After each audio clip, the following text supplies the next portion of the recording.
There was a man named Elkanah who had 2 wives. Peninnah had children, but Hannah was unable to have any. Every year, the whole family would go up to the city of Shiloh to worship and offer sacrifices to the Lord. In 1 Samuel 1:4-5, we see how the family dynamic worked. Whenever the day came for Elkanah to sacrifice, he would give portions of the meat to his wife Peninnah and to all her sons and daughters. But to Hannah he gave a double portion because he loved her, and the Lord had closed her womb. Year after year it was the same. The family would go to Shiloh, and Peninnah never missed an opportunity to provoke Hannah for not having children. In 1 Samuel 1-6, we see how deeply this affected Hannah. Because the Lord had closed Hannah's womb, her rival kept provoking her in order to irritate her. Hannah would weep so much that she couldn't even eat. Elkanah tried to comfort her, and in 1 Samuel 1:8 he asked, "Hannah, why are you weeping? Why don't you eat? Why are you downhearted? Don't I mean more to you than 10 sons?" On one of those trips to Shiloh after the meal, Hannah got up. Her heart was broken. She entered the tabernacle and began to pray. But this wasn't just any prayer. It was a desperate plea, a silent cry, a solemn vow. In 1 Samuel 1:11, we read her words, "Lord Almighty, if you will only look on your servant's misery and remember me, and not forget your servant but give her a son, then I will give him to the Lord for all the days of his life, and no razor will ever be used on his head." Hannah prayed in silence. Only her lips were moving. That's when Eli the priest saw her. In 1 Samuel 1:13-14, we see how he misunderstood what was happening. Hannah was praying in her heart, and her lips were moving, but her voice was not heard. Eli thought she was drunk and said to her, "How long are you going to stay drunk? Put away your wine." But Hannah responded with dignity. In 1 Samuel 1:15-16, she explains, "Not so, my lord. I am a woman who is deeply troubled. I have not been drinking wine or beer. I was pouring out my soul to the Lord. Do not take your servant for a wicked woman. I have been praying here out of my great anguish and grief." Eli then completely changed his approach. In 1 Samuel 1:17, we read his blessing, "Go in peace, and may the God of Israel grant you what you have asked of him." Hannah left that place changed. In 1 Samuel 1:18, we notice the difference. "May your servant find favor in your eyes." Then she went her way and ate something, and her face was no longer downcast. Elkanah and Hannah returned to their home in Ramah, and what happened was exactly what Hannah had prayed for. In 1 Samuel 1:19-20, we see the result of her faith. Early the next morning, they arose and worshipped before the Lord, and then went back to their home at Ramah. Elkanah made love to his wife Hannah, and the Lord remembered her. So in the course of time, Hannah became pregnant and gave birth to a son. She named him Samuel, saying, "Because I asked the Lord for him." The name Samuel is directly tied to the request Hannah made. It means heard by God or asked of God. It was the perfect reminder of the miracle that had taken place. When the time came for the next annual trip to the tabernacle, Hannah chose to stay behind. In 1 Samuel 1:22, she explains to her husband, "After the boy is weaned, I will take him and present him before the Lord, and he will live there always." Elkanah agreed, as we see in 1 Samuel 1:23. "Do what seems best to you. Stay here until you have weaned him. Only may the Lord make good his word." Eventually, the day came. Samuel was probably around 3 to 5 years old when he was weaned. Hannah brought him to the tabernacle in Shiloh, along with a generous offering. In 1 Samuel 1:24-25, we see what she brought. After he was weaned, she took the boy with her, young as he was, along with a 3-year-old bull, an ephah of flour and a skin of wine, and brought him to the house of the Lord at Shiloh. When the bull had been sacrificed, they brought the boy to Eli. Once there, Hannah approached Eli and reminded him of that moment years earlier. In 1 Samuel 1:26-27, she says, "Pardon me, my lord. As surely as you live, I am the woman who stood here beside you praying to the Lord. I prayed for this child, and the Lord has granted me what I asked of him." Then came the time to fulfill her vow. Hannah loved her son deeply. She had waited so long for him, but she loved God and his word even more. In 1 Samuel 1:28 she declares, "So now I give him to the Lord. For his whole life he will be given over to the Lord." The Bible then simply states, "And he worshipped the Lord there." After this, Hannah expressed her gratitude in a beautiful song, now known as Hannah's Prayer. It's a poetic and powerful expression of praise. In 1 Samuel 2:1-2, she begins, "My heart rejoices in the Lord. In the Lord my horn is lifted high. My mouth boasts over my enemies, for I delight in your deliverance. There is no one holy like the Lord. There is no one besides you. There is no rock like our God." Her song continues, describing how God reverses the fortunes of the humble and the proud. In 1 Samuel 2:7-8, she proclaims, "The Lord sends poverty and wealth. He humbles and he exalts. He raises the poor from the dust and lifts the needy from the ash heap. He seats them with princes and has them inherit a throne of honor." Hannah finishes her song with words that sound prophetic in 1 Samuel 2:10. "Those who oppose the Lord will be broken. The Most High will thunder from heaven. The Lord will judge the ends of the earth. He will give strength to his king and exalt the horn of his anointed." After that, Elkanah and Hannah went back home. But the boy Samuel stayed behind to serve the Lord under the care of the priest Eli. In 1 Samuel 2:11, we see this difficult separation. Then Elkanah went home to Ramah, but the boy ministered before the Lord under Eli the priest. Life away from his parents wasn't easy for such a young boy, but Hannah never forgot him. In 1 Samuel 2:19, we see her ongoing care. Each year his mother made him a little robe and took it to him when she went up with her husband to offer the annual sacrifice. It was a gesture of love that kept their bond alive despite the distance, and God blessed Hannah for her faithfulness. In 1 Samuel 2:21, we read how her family grew. "And the Lord was gracious to Hannah. She gave birth to 3 sons and 2 daughters. Meanwhile, the boy Samuel grew up in the presence of the Lord." As Samuel grew up in the tabernacle, he developed in an extraordinary way. In 1 Samuel 2:26 we read, "And the boy Samuel continued to grow in stature and in favor with the Lord and with people." His conduct stood in stark contrast to the corrupt behavior of Eli's sons. As the young Samuel grew in grace, Eli's sons, Hophni and Phinehas, became the very image of corruption. In 1 Samuel 2:12, the Bible describes them bluntly. Eli's sons were scoundrels. They had no regard for the Lord. The issue wasn't just a matter of faith, it was also a matter of conduct. They abused their priestly power.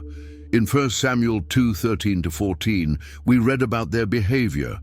"Now it was the practice of the priests that whenever any of the people offered a sacrifice, the priest's servant would come with a 3-pronged fork in his hand while the meat was being boiled.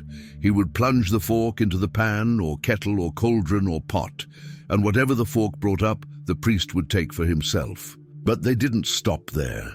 In 1 Samuel 2:15-16, we learn they didn't even wait for the ritual to be completed. But even before the fat was burned, the priest's servant would come and say to the man who was sacrificing, "Give the priest some meat to roast. He won't accept boiled meat from you, only raw." If the man said to him, "Let the fat be burned first and then take whatever you want," the servant would answer, "No, hand it over now. If you don't, I'll take it by force." This was a serious offense. The fat was meant to be burned first as part of the sacrifice to God. By demanding the meat before that, Eli's sons were effectively stealing from God what was due to him. In 1 Samuel 2:17, we see how God viewed their actions. This sin of the young men was very great in the Lord's sight, for they were treating the Lord's offering with contempt. But their disrespect for the sacrifices wasn't the only issue. Eli's sons also behaved immorally. In 1 Samuel 2:22, we're told, "Now Eli, who was very old, heard about everything his sons were doing to all Israel and how they slept with the women who served at the entrance to the tent of meeting." Eli did not remain silent about his son's actions. In 1 Samuel 2:23-24, he rebuked them. "Why do you do such things? I hear from all the people about these wicked deeds of yours. No, my sons, the report I hear spreading among the Lord's people is not good." But his rebuke was far too weak for the gravity of the situation. In 1 Samuel 2:25, we read that his words had no effect. But they would not listen to their father's rebuke, for it was the Lord's will to put them to death. Eli's passivity in the face of his son's abuse of power did not go unnoticed by God. A man of God was sent to confront him. In 1 Samuel 2:29, the prophet asked, "Why do you scorn my sacrifice and offering that I prescribed for my dwelling? Why do you honor your sons more than me by fattening yourselves on the choice parts of every offering made by my people Israel?" The prophet's message was clear. There would be consequences. In 1 Samuel 2:34, he prophesied, "And what happens? To your two sons, Hophni and Phinehas, will be a sign to you. They will both die on the same day." While Eli's household was marked for judgment, God was preparing a new leader. In 1 Samuel 3:1, we read about the times. The boy Samuel ministered before the Lord under Eli. In those days, the word of the Lord was rare. There were not many visions. One night, something extraordinary happened. Samuel was lying down in the tabernacle near the ark of God. In 1 Samuel 3:3-4, we read, "The lamp of God had not yet gone out, and Samuel was lying down in the house of the Lord where the ark of God was. Then the Lord called Samuel. Still a boy, Samuel didn't recognize God's voice. In 1 Samuel 3:5, we see his response. Samuel answered, 'Here I am.' And he ran to Eli and said, 'Here I am, you called me.' Eli told him he hadn't called and sent him back to lie down. But the voice came again. In 1 Samuel 3:6, we read, "Again the Lord called, 'Samuel.' And Samuel got up and went to Eli and said, 'Here I am, you called me.' Once again, Eli told him he hadn't called. The third time this happened, Eli realized what was going on. In 1 Samuel 3:8-9, we read, "The Lord called Samuel a third time, and Samuel got up and went to Eli and said, 'Here I am, you called me.' Then Eli realized that the Lord was calling the boy. So Eli told Samuel, 'Go and lie down, and if he calls you, say, "Speak, Lord, for your servant is listening."' Samuel went back to lie down. And in 1 Samuel 3:10 we see, the Lord came and stood there, calling as at the other times, 'Samuel, Samuel.'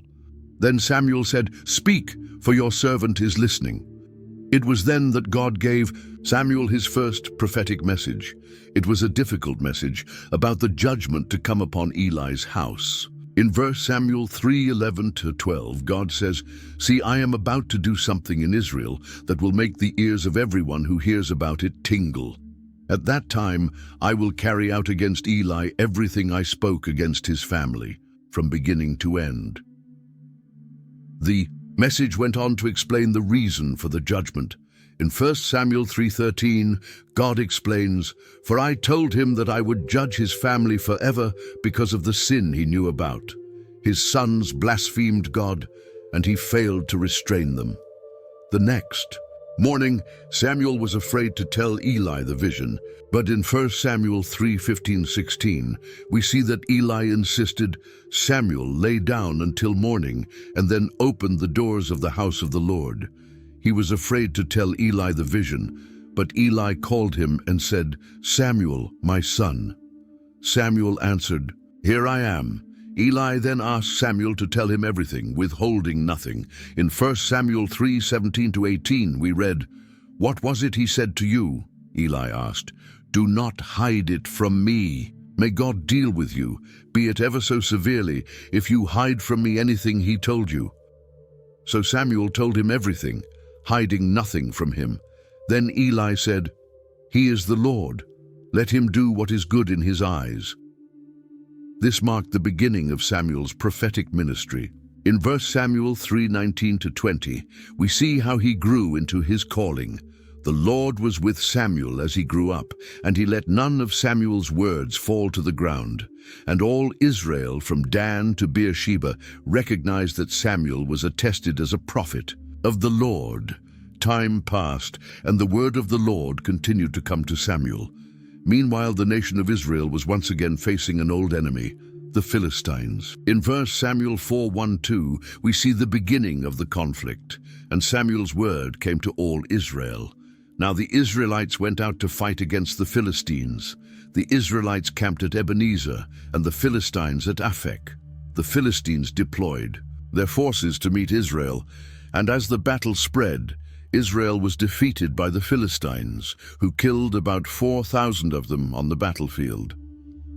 After this initial defeat, Israel's elders came up with an idea that seemed wise at the time. In 1 Samuel 4:3, they suggested, when the soldiers returned to camp, the elders of Israel asked, "Why did the Lord bring defeat on us today before the Philistines? Let us bring the ark of the Lord's covenant from Shiloh, so that he may go with us and save us from the hand of our enemies." It was a hasty decision, treating the ark like a war charm instead of what it truly was, a sacred symbol of God's presence. In 1 Samuel 4:4-5, we see how they carried out the plan. So the people sent men to Shiloh, and they brought back the ark of the covenant of the Lord Almighty, who is enthroned between the cherubim. And Eli's two sons, Hophni and Phinehas, were there with the ark of the covenant of God. When the ark of the Lord's covenant came into the camp, all Israel raised such a great shout that the ground shook. The Philistines heard the uproar and were terrified when they found out the ark had arrived. In 1 Samuel 4:7-8, we read of their fear. The Philistines were afraid. "A god has come into the camp," they said. "Oh no, nothing like this has happened before. We're doomed. Who will deliver us from the hand of these mighty gods? They are the gods who struck the Egyptians with all kinds of plagues in the wilderness." But rather than retreat, the Philistines chose to fight with even more determination. In 1 Samuel 4:9-10, they rallied themselves. "Be strong, Philistines. Be men, or you will be subject to the Hebrews, as they have been to you. Be men and fight." So the Philistines fought, and the Israelites were defeated, and every man fled to his tent. The slaughter was very great. Israel lost 30,000 foot soldiers. It was a crushing defeat, and worse was still to come. In 1 Samuel 4:11 it says, "The ark of God was captured, and Eli's two sons, Hophni and Phinehas, died." News traveled quickly to Shiloh. A man from the tribe of Benjamin ran from the battlefield, his clothes torn and dust on his head, signs of deep grief. In 1 Samuel 4:13 we find, "When he arrived, there was Eli sitting on his chair by the side of the road, watching, because his heart feared for the ark of God." When the messenger shared the news with the city, the people cried out in anguish. Eli, now 98 years old and almost blind, asked what had happened. In 1 Samuel 4:16-17, the messenger replied, "I have just come from the battle line. I fled from it this very day." Eli asked, "What happened, my son?" Udun, the man who brought the news, replied, "Israel fled before the Philistines, and the army has suffered heavy losses. Also your two sons, Hophni and Phinehas, are dead, and the ark of God has been captured." Upon hearing about the ark, Eli fell backward off his chair. In 1 Samuel 4:18, the tragic end of the priest is described. When he mentioned the ark of God, Eli fell backward off his chair by the side of the gate.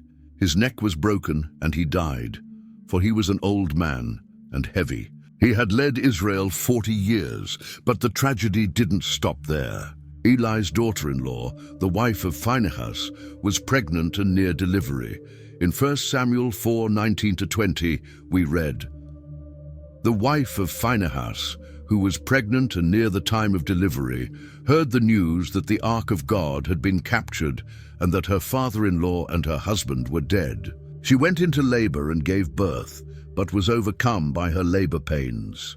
With her last breath, she named the child with a name full of meaning.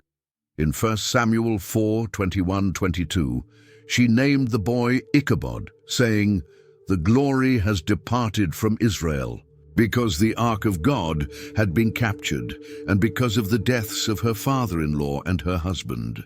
She said, "The glory has departed from Israel, for the ark of God has been captured." Ichabod means no glory, a painful witness to the fact that God's presence, symbolized by the ark, had departed from Israel. While Israel mourned, the Philistines celebrated their victory. They brought the ark to Ashdod, one of their major cities, and placed it as a trophy in the temple of their god Dagon. In 1 Samuel 5:2-3 we read, "They carried the ark of God into the temple of Dagon and set it beside Dagon. When the people of Ashdod rose early the next day, there was Dagon fallen on his face on the ground before the ark of the Lord. They took Dagon and put him back in his place." But it wasn't just a fluke. The next day, something even more dramatic happened. In 1 Samuel 5:4, "But the following morning when they rose, there was Dagon fallen on his face on the ground before the ark of the Lord. His head and hands had been broken off and were lying on the threshold. Only his body remained." This was a clear sign that the God of Israel was greater than the Philistine idol. But divine judgment didn't stop at the statue. In 1 Samuel 5:6, "The Lord's hand was heavy on the people of Ashdod and its vicinity. He brought devastation on them and afflicted them with tumors." The people of Ashdod quickly realized the connection between their suffering and the ark. In 1 Samuel 5:7-8, "When the people of Ashdod saw what was happening, they said, 'The ark of the God of Israel must not stay here with us, because his hand is heavy on us and on Dagon our God.' So they called together all the rulers of the Philistines and asked them, 'What shall we do with the ark of the God of Israel?' They answered, 'Have the ark of the God of Israel moved to Gath.' So they moved the ark of the God of Israel. But the problem only followed them. In 1 Samuel 5:9, "But after they had moved it, the Lord's hand was against that city, throwing it into a great panic. He afflicted the people of the city, both young and old, with an outbreak of tumors, so they sent the ark to Ekron, another Philistine city. But even there terror spread." In 1 Samuel 5:11-12, we see their reaction. So they called together all the rulers of the Philistines and said, "Send the ark of the God of Israel away. Let it go back to its own place, so it won't kill us and our people." For death had filled the city with panic. God's hand was very heavy on it. Those who did not die were afflicted with tumors, and the outcry of the city went up to heaven. After 7 months of suffering, the Philistines decided it was time to send the ark back. In 1 Samuel 6:2-3, they sought advice. The Philistines called for the priests and the diviners and said, "What shall we do with the ark of the Lord? Tell us how we should send it back to its place." They answered, "If you return the ark of the God of Israel, do not send it back to him without a guilt offering. By all means send a guilt offering to him. Then you will be healed, and you will know why his hand has not been lifted from you." The Philistines then asked what kind of guilt offering they should send. In 1 Samuel 6:4-5, the answer is given. The Philistines asked, "What guilt offering should we send to him?" And they replied, 5 gold tumors and 5 gold rats, according to the number of the Philistine rulers, because the same plague has struck both you and your rulers. Make models of the tumors and of the rats that are destroying the land, and give glory to the God of Israel. Perhaps he will lift his hand from you and your gods and your land." This was an acknowledgement that the God of Israel was behind the plagues they had endured. They also decided to return the ark in a very specific way. In 1 Samuel 6:7-9, their plan is outlined. "Now then, get a new cart ready with 2 cows that have calved and have never been yoked. Hitch the cows to the cart, but take their calves. Away and pen them up. Take the ark of the Lord and put it on the cart, and in a chest beside it put the gold objects you are sending back to him as a guilt offering. Send it on its way, but keep watching it. If it goes up to its own territory toward Beth Shemesh, then the Lord has brought this great disaster on us. But if it does not, then we will know that it was not his hand that struck us, and that it happened to us by chance. It was an interesting test. Naturally, the cows would want to return to their calves. If they headed toward Israel's territory, it would be a clear sign that God was directing them. In 1 Samuel 6:10-12, we see what happened. So they did this. They took 2 such cows and hitched them to the cart and penned up their calves. They placed the ark of the Lord on the cart, and along with it the chest, containing the gold rats and the models of the tumors.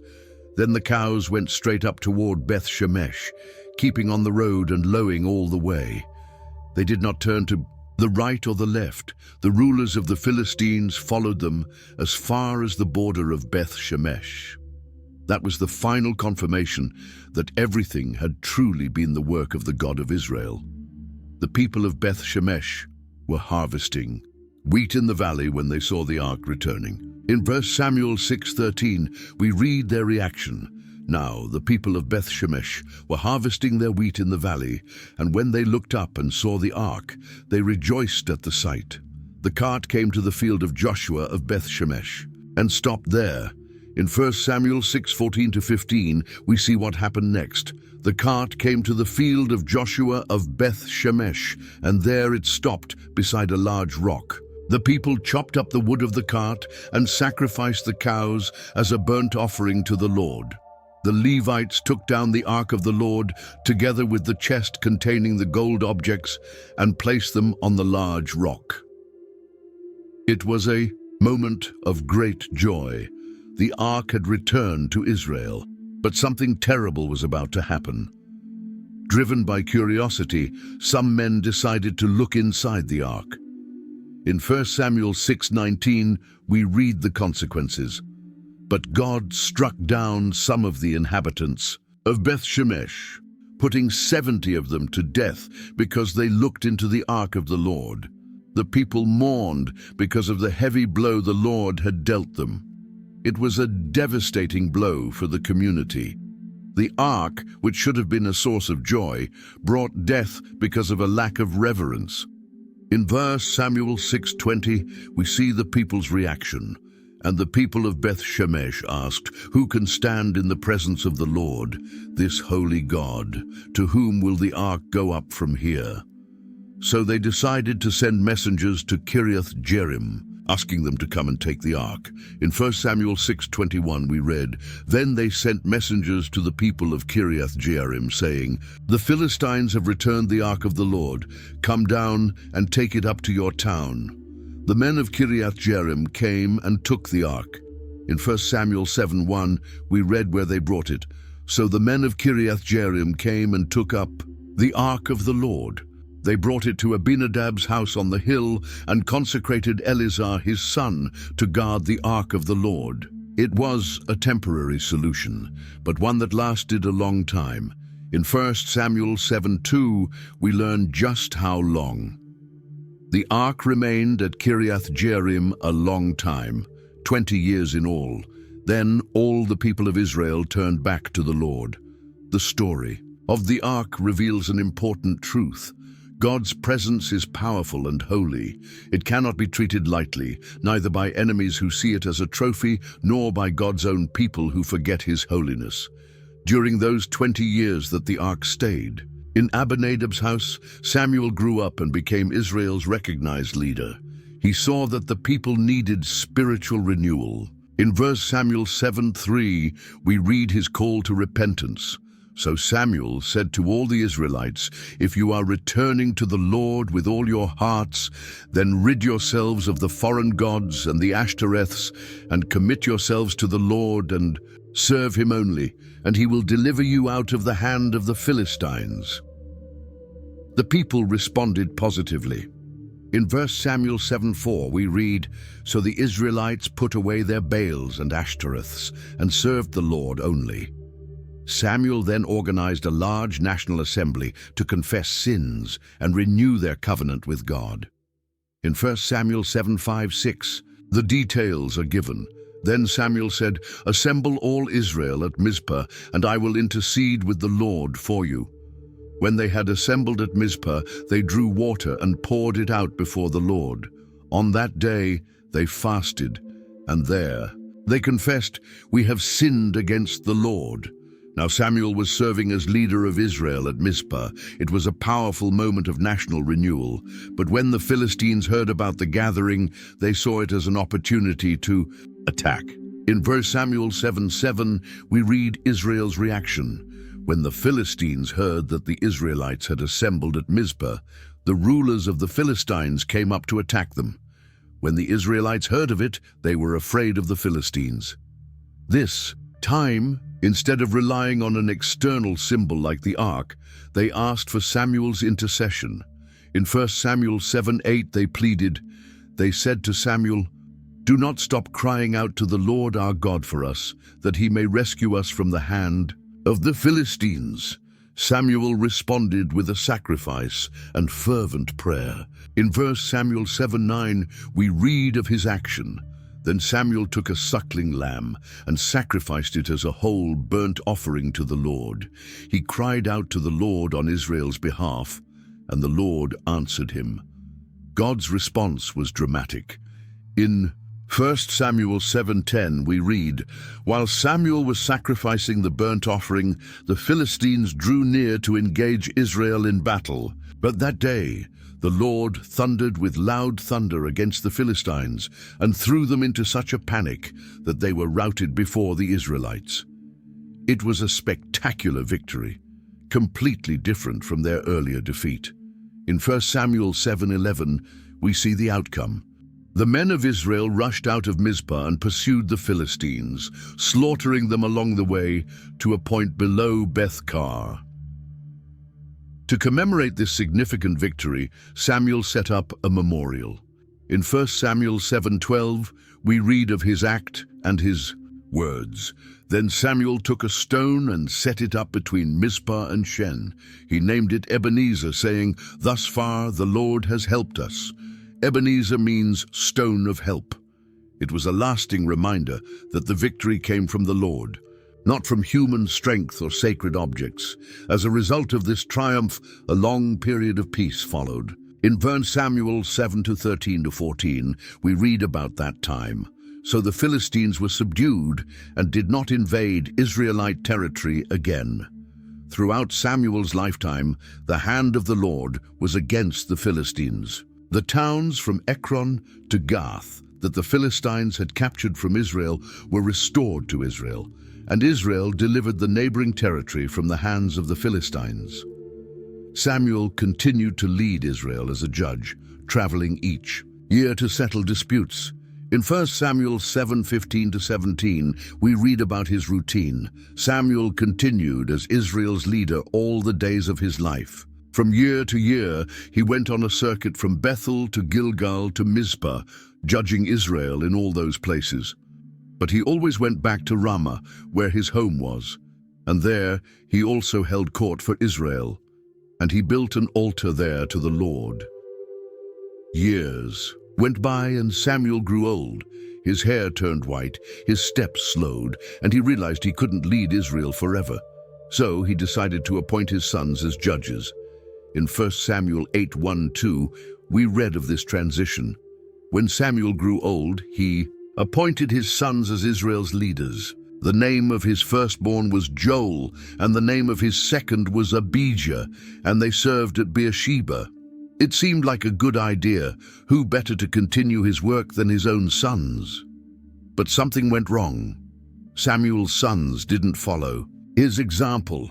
Instead, they saw their position as a way to enrich themselves. In 1 Samuel 8:3, we see what happened. But his sons did not follow his ways. They turned aside after dishonest gain and accepted bribes and perverted justice. The people quickly noticed the problem. Israel's leaders gathered and went to speak with Samuel in Ramah. In 1 Samuel 8:4-5, we read their request. So all the elders of Israel gathered together and came to Samuel at Ramah. They said to him, "You are old, and your sons do not follow your ways. Now appoint a king to lead us, such as all the other nations have." It seemed like a reasonable request. After all, every other nation had a king. Why should Israel be any different? But Samuel was troubled by it. To him, it felt like the people were rejecting the system of judges that God had established. He took it as a personal rejection. In 1 Samuel 8:6, we see his reaction. But when they said, "Give us a king to lead us," this displeased Samuel, so he prayed to the Lord. Samuel didn't respond right away. He took the matter to God in prayer, seeking guidance. God's answer was surprising. In 1 Samuel 8:7-8, the Lord said, "Listen to all that the people are saying to you. It is not you they have rejected, but they have rejected me as their king, as they have done from the day I brought them up out of Egypt until this day, forsaking me and serving other gods, so they are doing to you." God saw this request as something deeper than just a political shift. It was a rejection of the theocracy, God's direct rule over his people. Still, he instructed Samuel to grant their request with one condition. In 1 Samuel 8:9, God continued, "Now listen to them, but warn them solemnly, and let them know what the king who will reign over them will claim as his rights." Samuel returned to the people and relayed God's message. He warned them about what it would mean to have a king. It wouldn't just be glory and military victories. There would be a heavy cost. In 1 Samuel 8:11-13, he began to describe it. "This is what the king who will reign over you will claim as his rights. He will take your sons and make them serve with his chariots and horses, and they will run in front of his chariots. Some he will assign to be commanders of thousands and commanders of 50s, and others to plow his ground and reap his harvest, and still others to make weapons of war and equipment for his chariots. He will take your daughters to be perfumers and cooks and bakers." And that wasn't all. There would be taxes and loss of property. In 1 Samuel 8:14-17, Samuel continued, "He will take the best of your fields and vineyards and olive groves and give them to his attendants. He will take 1/10 of your grain and of your vintage and give it to his officials and attendants. Your male and female servants and the best of your cattle and donkeys he will take for his own use. He will take 1/10 of your flocks, and you yourselves will become his slaves." Samuel ended with a somber warning. In 1 Samuel 8:18, he cautioned, "When that day comes, you will cry out for relief from the king you have chosen, but the Lord will not answer you in that day." It was a clear warning. Having a king would mean losing freedoms, paying taxes, sending sons to the army, giving up land. It would be a one-way road, but the people were determined. In 1 Samuel 8:19-20, we see their reply. But the people refused to listen to Samuel. "No," they said, "we want a king over us. Then we will be like all the other nations, with a king to lead us and to go out before us and fight our battles." Samuel heard everything the people said and took their words back to the Lord. In 1 Samuel 8:21-22, we read the final decision. When Samuel heard all that the people said, he repeated it before the Lord. The Lord answered, "Listen to them and give them a king." Then Samuel said to the Israelites, "Everyone go back to your own town." It was official. Israel would have a king. Now they just needed to find the right man for the job. As the people returned to their towns, God was already preparing Israel's first king. In a small town within the territory of the tribe of Benjamin, there lived a man named Kish. He was wealthy and respected, and he had a remarkable son. In 1 Samuel 9:1-2, we meet this young man. There was a Benjamite, a man of standing, whose name was Kish, son of Abigail, the son of Zeror, the son of Bechorath, the son of Aphiah of Benjamin. Kish had a son named Saul, as handsome a young man as could be found anywhere in Israel, and he was a head taller than anyone else. Saul was an impressive young man, tall, handsome, strong. He looked exactly like what people imagined a king should look like. But at the time, he was simply doing chores on his father's farm. One day, some of Kish's donkeys went missing. That was a serious problem, since these animals were valuable. In 1 Samuel 9:3 we read, "Now the donkeys of Kish, Saul's father, were lost. And Kish said to his son Saul, 'Take one of the servants with you and go and look for the donkeys.' Saul obeyed. He and a servant set out to find the animals. They searched through hills and valleys, traveled across different regions, but found nothing. When they were far from home, the servant made a suggestion. In 1 Samuel 9:6 he said, 'Look, in this town there is a man of God.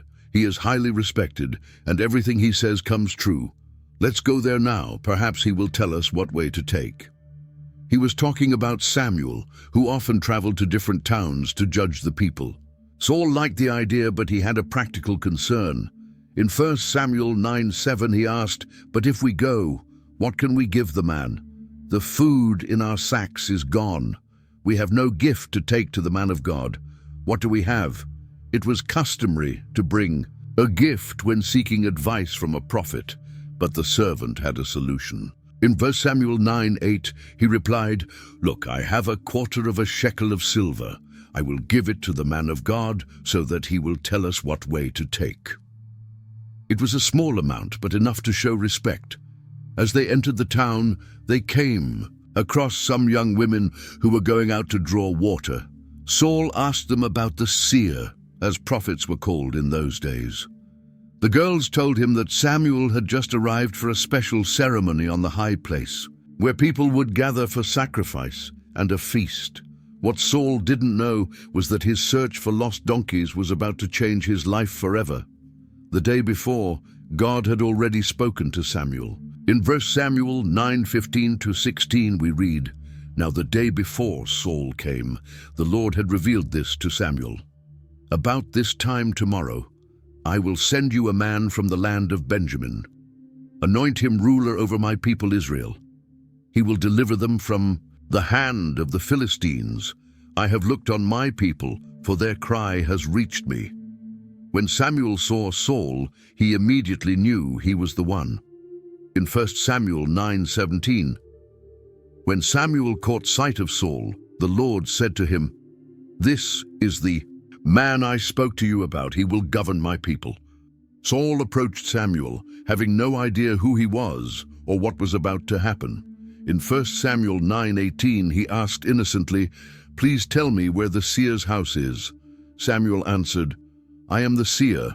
Go up ahead of me to the high place, for today you are to eat with me, and in the morning I will send you on your way and will tell you all that is in your heart. As for the donkeys you lost 3 days ago, do not worry about them.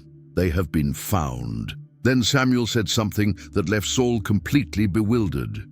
In 1 Samuel 9:20-21 we read, "And to whom is all the desire of Israel turned, if not to you and your whole family line?" Saul replied, "But am I not a Benjamite from the smallest tribe of Israel? And is not my clan the least of all the clans of the tribe of Benjamin? Why do you say such a thing to me?" But Samuel was just getting started. He brought Saul and his servant to the banquet and gave them the place of honor and the finest portion of meat. Afterward, he took them to his home for a private conversation. The next morning, as Saul and his servant were leaving town, something extraordinary happened. In 1 Samuel 9:27-10:1, we see the moment Samuel anoints Saul. As they were going down to the edge of the town, Samuel said to Saul, "Tell the servant to go on ahead of us." And the servant did so. "But you stay here for a while, so that I may give you a message from God." Then Samuel took a flask of olive oil and poured it on Saul's head and kissed him, saying, "Has not the Lord anointed you ruler over his inheritance?" It was a simple ceremony, but one of tremendous significance. Samuel was anointing Israel's first king, the man who would lead the people in battle and establish the monarchy. For now, it was a secret between Saul, Samuel, and God. The people still didn't know who their king would be. After anointing Saul, Samuel gave him 3 signs to confirm his anointing as king. These signs would help Saul realize that what was happening was truly the work of God, and not just a man's idea. In 1 Samuel 10:2-6, we read the signs Samuel foretold. "When you leave me today, you will meet 2 men near Rachel's tomb at Zelzah on the border of Benjamin. They will say to you, 'The donkeys you set out to look for have been found.' And now your father has stopped thinking about them and is worried about you. He is asking, 'What shall I do about my son?' Then you will go on from there until you reach the great tree of Tabor. 3 men going up to worship God at Bethel will meet you there. One will be carrying 3 young goats, another 3 loaves of bread, and another a skin of wine. They will greet you and offer you 2 loaves of bread, which you will accept from them. After that, you will go to Gibeah of God, where there is a Philistine outpost. As you approach the town, you will meet a procession of prophets coming down from the high place with lyres, tambourines, flutes, and harps being played before them, and they will be prophesying. The Spirit of the Lord will come powerfully upon you, and you will prophesy with them, and you will be changed into a different person." Samuel added one final instruction. In 1 Samuel 10:7-8, he says, "Once these signs are fulfilled, do whatever your hand finds to do, for God is with you. Go down ahead of me to Gilgal. I will surely come down to you to sacrifice burnt offerings and fellowship offerings. But you must wait 7 days until I come to you and tell you what you are to do." Saul left his meeting with Samuel and began the journey back home. And just as Samuel had said, the signs started to unfold one by one. First, he met 2 men who told him the donkeys had been found. Then, he encountered 3 men on their way to Bethel, who offered him 2 loaves of bread. Finally, he arrived at Gibeah, where something truly extraordinary happened. In 1 Samuel 10:10-11, we read what occurred. When he and his servant arrived at Gibeah, a procession of prophets met him. The Spirit of God came powerfully upon him, and he joined in their prophesying. When all those who had formerly known him saw him prophesying with the prophets, they asked each other, "What is this that has happened to the son of Kish? Is Saul also among the prophets?" It was a dramatic transformation. Saul wasn't known for being religious or spiritually inclined. He was just a young farmer concerned about some lost donkeys. Seeing him prophesy among the prophets was so unexpected that people could hardly believe it. The moment was so striking that it gave rise to a popular saying. In 1 Samuel 10:12 we read, "A man who lived there answered, 'And who is their father?'" So it became a saying, "Is Saul also among the prophets?" After this extraordinary event, Saul returned home. There his uncle asked where he had been. In 1 Samuel 10:14-16 we see their exchange. Saul's uncle asked him and his servant, "Where have you been?" "Looking for the donkeys," he said. "But when we saw they were not to be found, we went to Samuel." Saul's uncle said, "Tell me what Samuel said to you." Saul replied, "He assured us that the donkeys had been found." But he did not tell his uncle what Samuel had said about the kingship. Saul kept the most important part of his encounter with Samuel to himself. He didn't even tell his own uncle that he had been anointed as the king of Israel. It was a secret he kept until the right time. Now it was time to make public what had been private.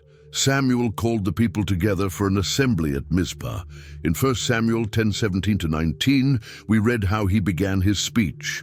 Samuel summoned the people of Israel to the Lord at Mizpah and said to them, "This is what the Lord, the God of Israel, says, I brought Israel up out of Egypt, and I delivered you from the power of Egypt and all the kingdoms that oppressed you. But you have now rejected your God, who saves you out of all your disasters and calamities, and you have said, 'No, appoint a king over us.' So now present yourselves before the Lord by your tribes and clans." Samuel made it clear that, in his view, their request for a king was a rejection of God as Israel's true leader. Even so, he was ready to give them what they had asked for. It was time to reveal who the king would be. The method chosen was casting lots by tribe, allowing God to indicate his choice. In 1 Samuel 10:20-21, we read, "When Samuel had all Israel come forward by tribes, the tribe of Benjamin was taken by lot. Then he brought forward the tribe of Benjamin, clan by clan, and Matri's clan was taken. Finally Saul, son of Kish, was taken. But when they looked for him, he was not to be found." It was an odd moment. The king had been chosen, but no one could find him. People began to wonder where he was, so they sought the Lord again. In 1 Samuel 10:22, we read, "So they inquired further of the Lord, 'Has the man come here yet?' And the Lord said, 'Yes, he has hidden himself among the supplies.'" This response revealed Saul's initial insecurity. The tall, strong young man who looked like the perfect king was hiding among the baggage. Whether it was humility or fear of responsibility, he had to be brought out to face his new role. In 1 Samuel 10:23-24, we read what happened when he finally appeared.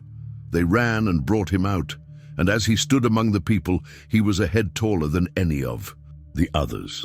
Samuel said to all the people, "Do you see the man the Lord has chosen?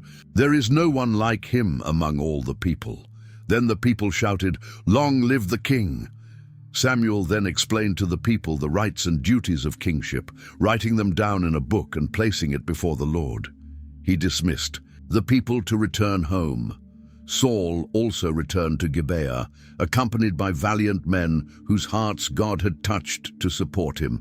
However, not everyone accepted the new king. In 1 Samuel 10:27 we read, "But some scoundrels said, 'How can this fellow save us?' They despised him and brought him no gifts, but Saul kept silent. Saul would still have to prove himself as king, and that opportunity would come sooner than he expected. It didn't take long for Saul to face his first challenge as king. Nahash, the king of the Ammonites, marched up and laid siege to the city of Jabesh Gilead, east of the Jordan River. The siege was so intense that the men of the city were desperate. In 1 Samuel 11:1, we read what they did. "All the men of Jabesh said to Nahash, 'Make a treaty with us, and we will be subject to you.' But Nahash didn't just want to conquer them, he wanted to humiliate them in a cruel way. In 1 Samuel 11:2, we see his reply. Nahash the Ammonite answered, 'I will make a treaty with you only on the condition that I gouge out the right eye of every one of you, and so bring disgrace on all Israel.' It was a horrific demand. Gouging out the right eye wasn't just physical mutilation, it would render the men useless in battle, since the right eye was the one exposed outside the shield during combat. The leaders of Jabesh asked for 7 days to consider the offer, and Nahash agreed. They immediately sent messengers throughout Israel, pleading for help. When the news reached Gibeah, where Saul lived, the people wept aloud. In 1 Samuel 11:5-6, we see Saul's reaction. Just then Saul was returning from the fields behind his oxen, and he asked, "What is wrong with the people? Why are they weeping?" Then they repeated to him what the men of Jabesh had said. When Saul heard their words, the Spirit of God came powerfully upon him, and he burned with anger. This was Saul's moment to prove himself worthy of being king. Moved by the Spirit of God, he took dramatic action. In 1 Samuel 11:7, we read, "He took a pair of oxen, cut them into pieces, and sent the pieces by messengers throughout Israel, proclaiming, 'This is what will be done to the oxen of anyone who does not follow Saul and Samuel.' Then the terror of the Lord fell on the people, and they came out together as one. It was a dramatic and effective message. No one dared stay home while their oxen could be slaughtered like Saul's. The result was a massive army. In 1 Samuel 11:8, we read the size of the force. When Saul mustered them at Bezek, there were 300,000 men from Israel and 30,000 from Judah. With this great army, Saul sent a message to the men of Jabesh Gilead. By the time the sun is hot tomorrow, you will be rescued. The news brought joy to the people, and they sent a deceptive reply to Nahash. Tomorrow we will surrender to you, and you can do to us whatever you like. The next day, before dawn, Saul divided his troops into 3 companies. In 1 Samuel 11:11, we see his strategy. They entered the Ammonite camp during the last watch of the night and slaughtered them until the heat of the day. Those who survived were scattered, so that no 2 of them were left together. It was a crushing victory. The people of Jabesh Gilead were saved, and Saul had proven his worth as king.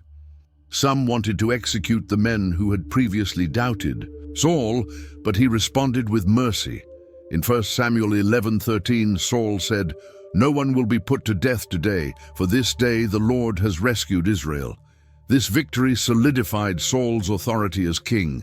It was time to formally confirm his kingship. In a public ceremony, after the stunning victory over the Ammonites, the people were thrilled with their new king. Samuel seized the moment and called everyone together for a special ceremony. In 1 Samuel 11:14-15, we read his call. Then Samuel said to the people, "Come, let us go to Gilgal, and there renew the kingship." So all the people went to Gilgal and made Saul king in the presence of the Lord. There they sacrificed fellowship offerings before the Lord, and Saul and all the Israelites held a great celebration. It was a solemn and joyful occasion. The people were pleased with their new king, and the recent victory seemed to confirm they had made the right choice.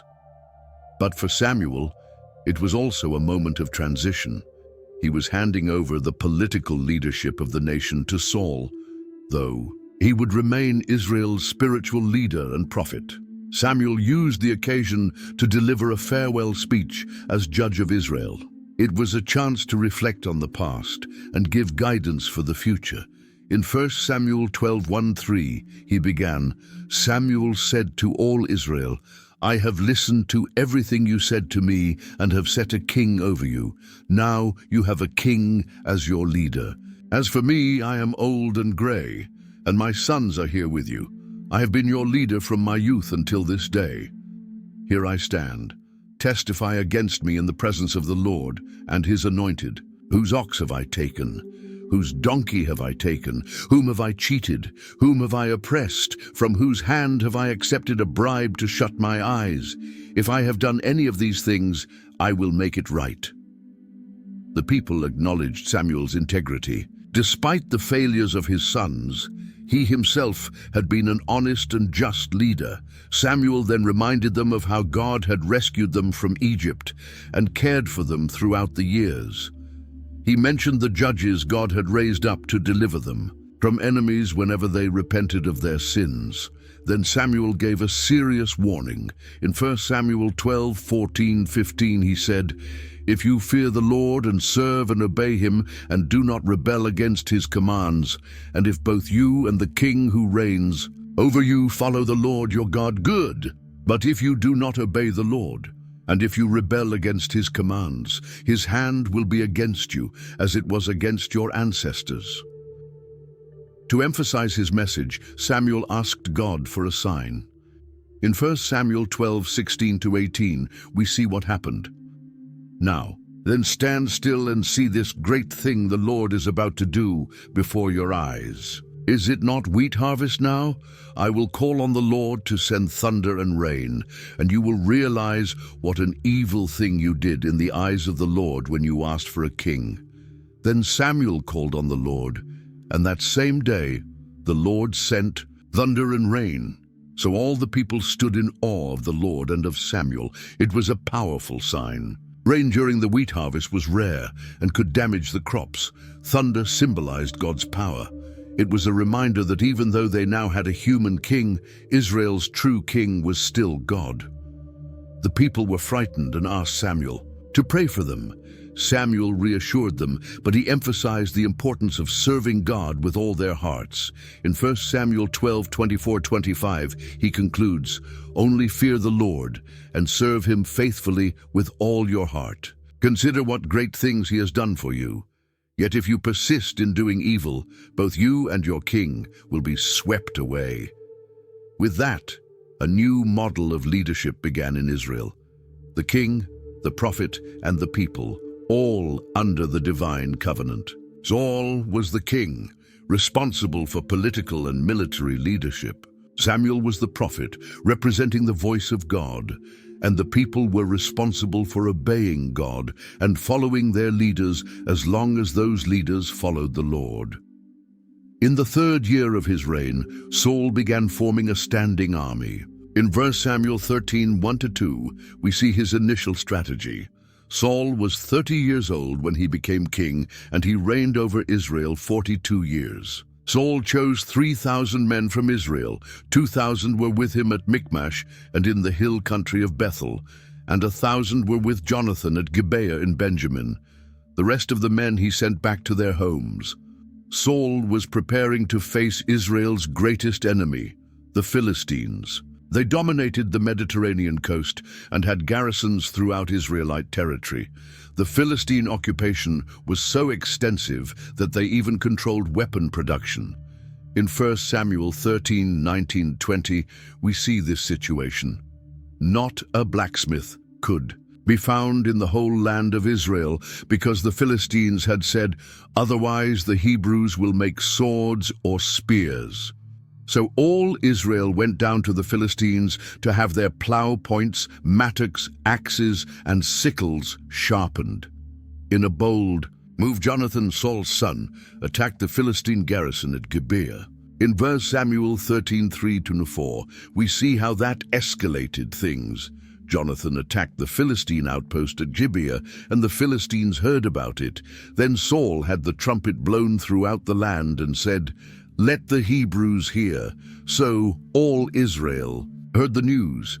Saul has attacked the Philistine outpost, and now Israel has become obnoxious to the Philistines. And the people were summoned to join Saul at Gilgal. The Philistines responded swiftly and with overwhelming force. In 1 Samuel 13:5, we read the scale of their army. The Philistines assembled to fight Israel with 3,000 chariots, 6,000 charioteers, and soldiers as numerous as the sand on the seashore. They went up and camped at Michmash, east of Bethaven. When the Israelites saw the vast Philistine army, they panicked. In 1 Samuel 13:6-7, we see their reaction. When the Israelites saw that their situation was critical and that their army was hard-pressed, they hid in caves and thickets, among the rocks and in pits and cisterns. Some Hebrews even crossed the Jordan to the land of Gad and Gilead.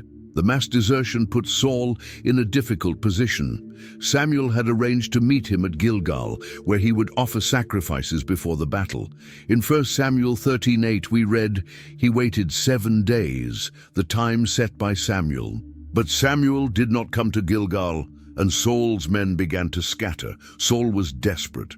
His troops were deserting, the enemy was ready to strike, and the prophet hadn't arrived. So he made a rash decision. In 1 Samuel 13:9-10, we read what he did. So he said, "Bring me the burnt offering and the fellowship offerings." And Saul offered up the burnt offering. Just as he finished making the offering, Samuel arrived, and Saul went out to greet him. This was a serious mistake. Only priests were authorized to offer sacrifices. As king, Saul had overstepped his bounds. When Samuel asked what he had done, Saul tried to justify himself. In 1 Samuel 13:11-12, he explains, "When I saw that the men were scattering, and that you did not come at the set time, and that the Philistines were assembling at Michmash, I thought, now the Philistines will come down against me at Gilgal, and I have not sought the Lord's favor. So I felt compelled to offer the burnt offering." But Samuel did not accept his excuses. In 1 Samuel 13:13-14, we see his stern response. "You have done a foolish thing," Samuel said. "You have not kept the command the Lord your God gave you. If you had, he would have established your kingdom over Israel for all time. But now your kingdom will not endure. The Lord has sought out a man after his own heart and appointed him ruler of his people because you have not kept the Lord's command." This was the first prophetic warning against Saul. His reign would not last. God had already chosen another, a man after his own heart, to replace him. Samuel left, and Saul counted his remaining men, only 600. Despite this disastrous beginning, the battle ended well for Israel. Jonathan and his armor-bearer launched a surprise attack on the Philistine camp, throwing them into panic. God sent an earthquake, adding to the confusion, and the Philistines began fighting each other. Saul and his troops pursued them and won, an unexpected victory. But Saul's mistake at Gilgal had revealed a flaw in his character, a tendency to act impulsively and not wait for divine direction. It was a flaw that would resurface with even more serious consequences. Years passed, and Saul consolidated his reign, winning battles against many of Israel's enemies. Then one day Samuel came to him with a specific mission from God. In 1 Samuel 15:1-3, we read the divine command. Samuel said to Saul, "I am the one the Lord sent to anoint you king over his people Israel. So listen now to the message from the Lord. This is what the Lord Almighty says. I will punish the Amalekites for what they did to Israel when they waylaid them as they came up from Egypt. Now go, attack the Amalekites and totally destroy all that belongs to them. Do not spare them. Put to death men and women, children and infants, cattle and sheep, camels and donkeys." It was a severe command, an example of herem, the complete destruction devoted to God. The Amalekites had attacked the Israelites during their exodus from Egypt when they were weak and weary. God had promised that one day he would avenge that cruelty, and that day had now come. Saul gathered his army and attacked the Amalekites. In 1 Samuel 15:7-9, we see the outcome of the battle. Then Saul attacked the Amalekites all the way. From Havilah to Shur, near the eastern border of Egypt, he took Agag, king of the Amalekites, alive, and all his people he totally destroyed with the sword. But Saul and the army spared Agag and the best of the sheep and cattle, the fat calves and lambs, everything that was good. These they were unwilling to destroy completely, but everything that was despised and weak they totally destroyed. Once again, Saul had disobeyed. Instead of destroying everything as God had commanded, he preserved the enemy king and kept the best animals. It was partial obedience, driven by self-interest. Saul wanted the prestige of parading a defeated king as a captive and the wealth of the finest animals for himself and his army. God saw this disobedience and spoke to Samuel. In 1 Samuel 15:10-11 we read, "Then the word of the Lord came to Samuel, I regret that I have made Saul king, because he has turned away from me and has not carried out my instructions." Samuel was angry, and he cried out to the Lord all that night. The next morning Samuel went to meet Saul, who had just finished setting up a monument in his own honor. When Samuel arrived, Saul greeted him cheerfully. "The Lord bless you, I have carried out the Lord's instructions." But Samuel wasn't convinced. In 1 Samuel 15:14 he asked, "What then is this bleating of sheep in my ears? What is this lowing of cattle that I hear?" Saul tried to explain that the best animals had been spared to be sacrificed to the Lord.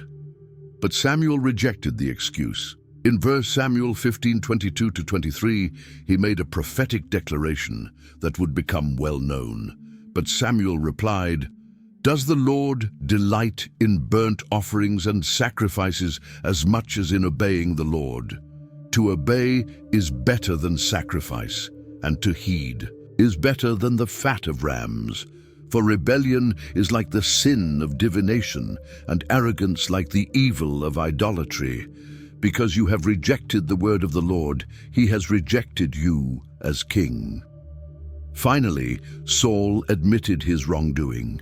In 1 Samuel 15:24, he confessed. Then Saul said to Samuel, I have sinned. I violated the Lord's command and your instructions. I was afraid of the men, and so I gave in to them. But it was too late. Samuel announced that God had rejected Saul as king. When Samuel turned to leave, Saul grabbed his robe, and it tore. In 1 Samuel 15:27-28, we see the symbolism of that moment. As Samuel turned to leave, Saul caught hold of the hem of his robe, and it tore. Samuel said to him, The Lord has torn the kingdom of Israel from you today, and has given it to one of your neighbors, to one better than you. Samuel then carried out the task that Saul had refused to complete. He killed Agag, king of the Amalekites. After that, he returned to his hometown, Ramah, while Saul went back to Gibeah. In 1 Samuel 15:35, we see the somber end to their relationship. Until the day Samuel died, he did not go to see Saul again, though Samuel mourned for him. And the Lord regretted that he had made Saul king over Israel. Saul's reign would continue for many years, but spiritually it was already over. God had rejected him and was already preparing his replacement, a young shepherd from Bethlehem named David. Samuel was heartbroken. His heart grew heavy, thinking about Saul, the king who had failed. Day after day, he wept for the man whom God had rejected. But in 1 Samuel 16:1, God interrupts this cycle of mourning. How long will you mourn for Saul, since I have rejected him as king over Israel? Fill your horn with oil and be on your way. I am sending you to Jesse of Bethlehem. I have chosen one of his sons to be king. Samuel was afraid. If Saul found out he was anointing a new king, his life would be in danger. In 1 Samuel 16:2-3, we see both his concern and God's solution. But Samuel said, How can I go? If Saul hears about it, he will kill me. The Lord said, Take a heifer with you and say, I have come to sacrifice to the Lord. Invite Jesse to the sacrifice, and I will show you what to do. You are to anoint for me the one I indicate. The prophet obeyed. When he arrived in Bethlehem, the city elders trembled at his appearance.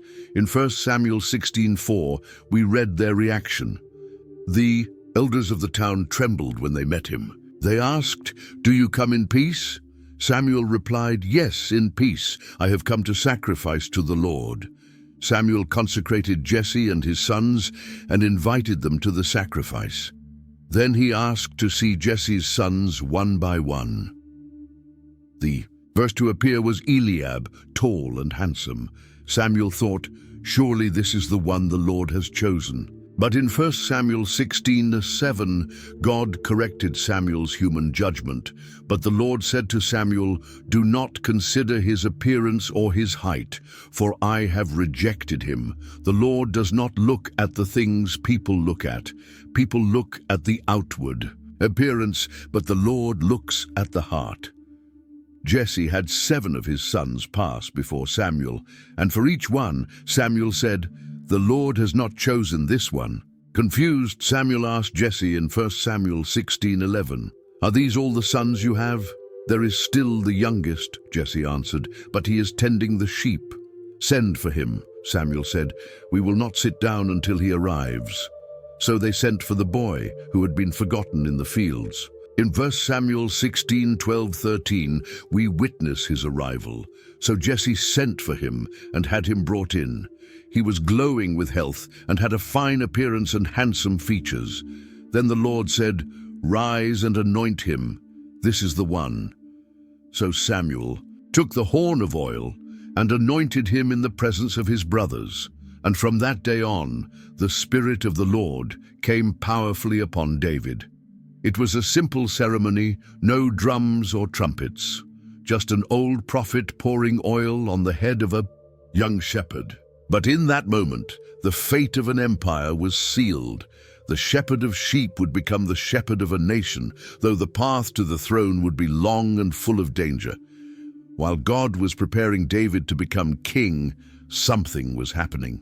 To Saul, The man who had once been touched by the Spirit of God was now tormented by another kind of spirit. In 1 Samuel 16:14, we see this sad change.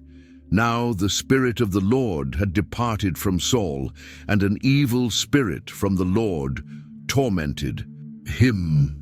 Saul's servants noticed the problem. Their king was suffering, swinging between deep melancholy and sudden outbursts of rage.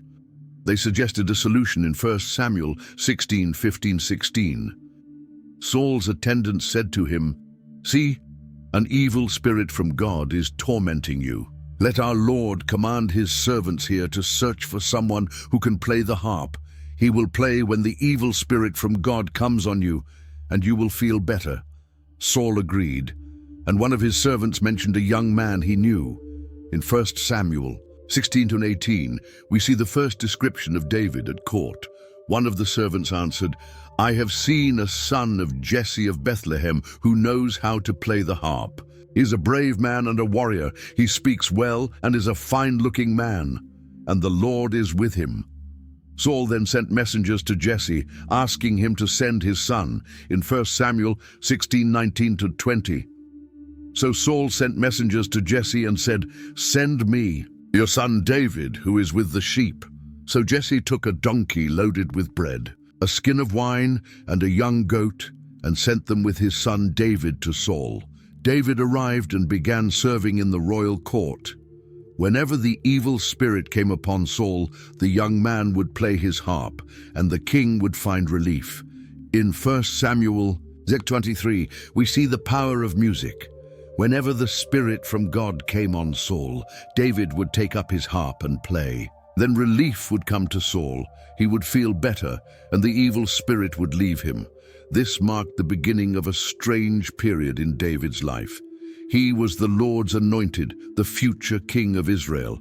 Yet he served the very man who sat on the throne that would one day be his. He lived a double life, sometimes returning to Bethlehem to tend his father's sheep, and other times playing music at court to calm a tormented king. David told no one about his anointing. He would wait for God's timing. The war with the Philistines was still raging. The two armies faced off in the valley of Elah. In 1 Samuel 17:3-4, we get the scene. The Philistines occupied one hill and the Israelites another, with the valley between them. A champion named Goliath, who was from Gath, came out of the Philistine camp. He was over 9 feet tall. Goliath was a giant, not just in size, but in armor and weaponry.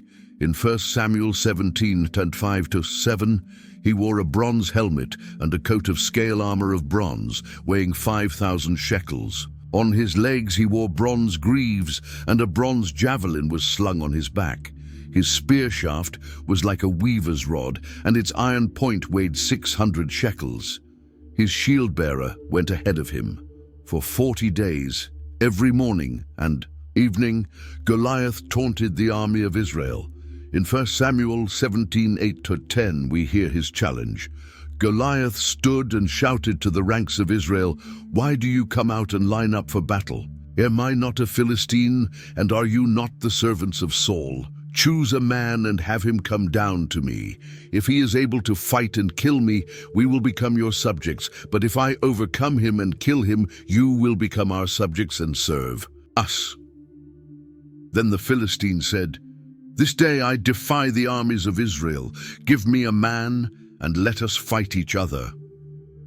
When Saul and all the Israelites heard this, they were terrified. No one dared to face the giant.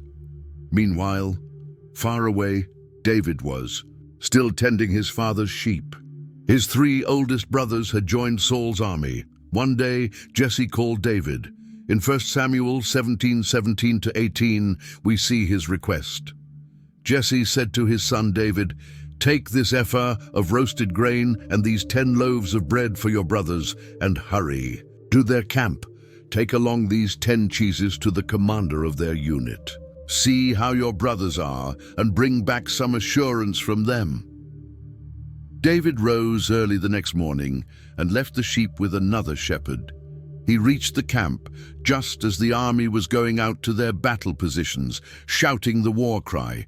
In verse Samuel 17 to 22 to 23, David left his things with the keeper of supplies, ran to the battle lines and asked his brothers how they were. As he was talking with them, Goliath, the Philistine champion from Gath, stepped out from his lines and shouted his usual defiance, and David heard it.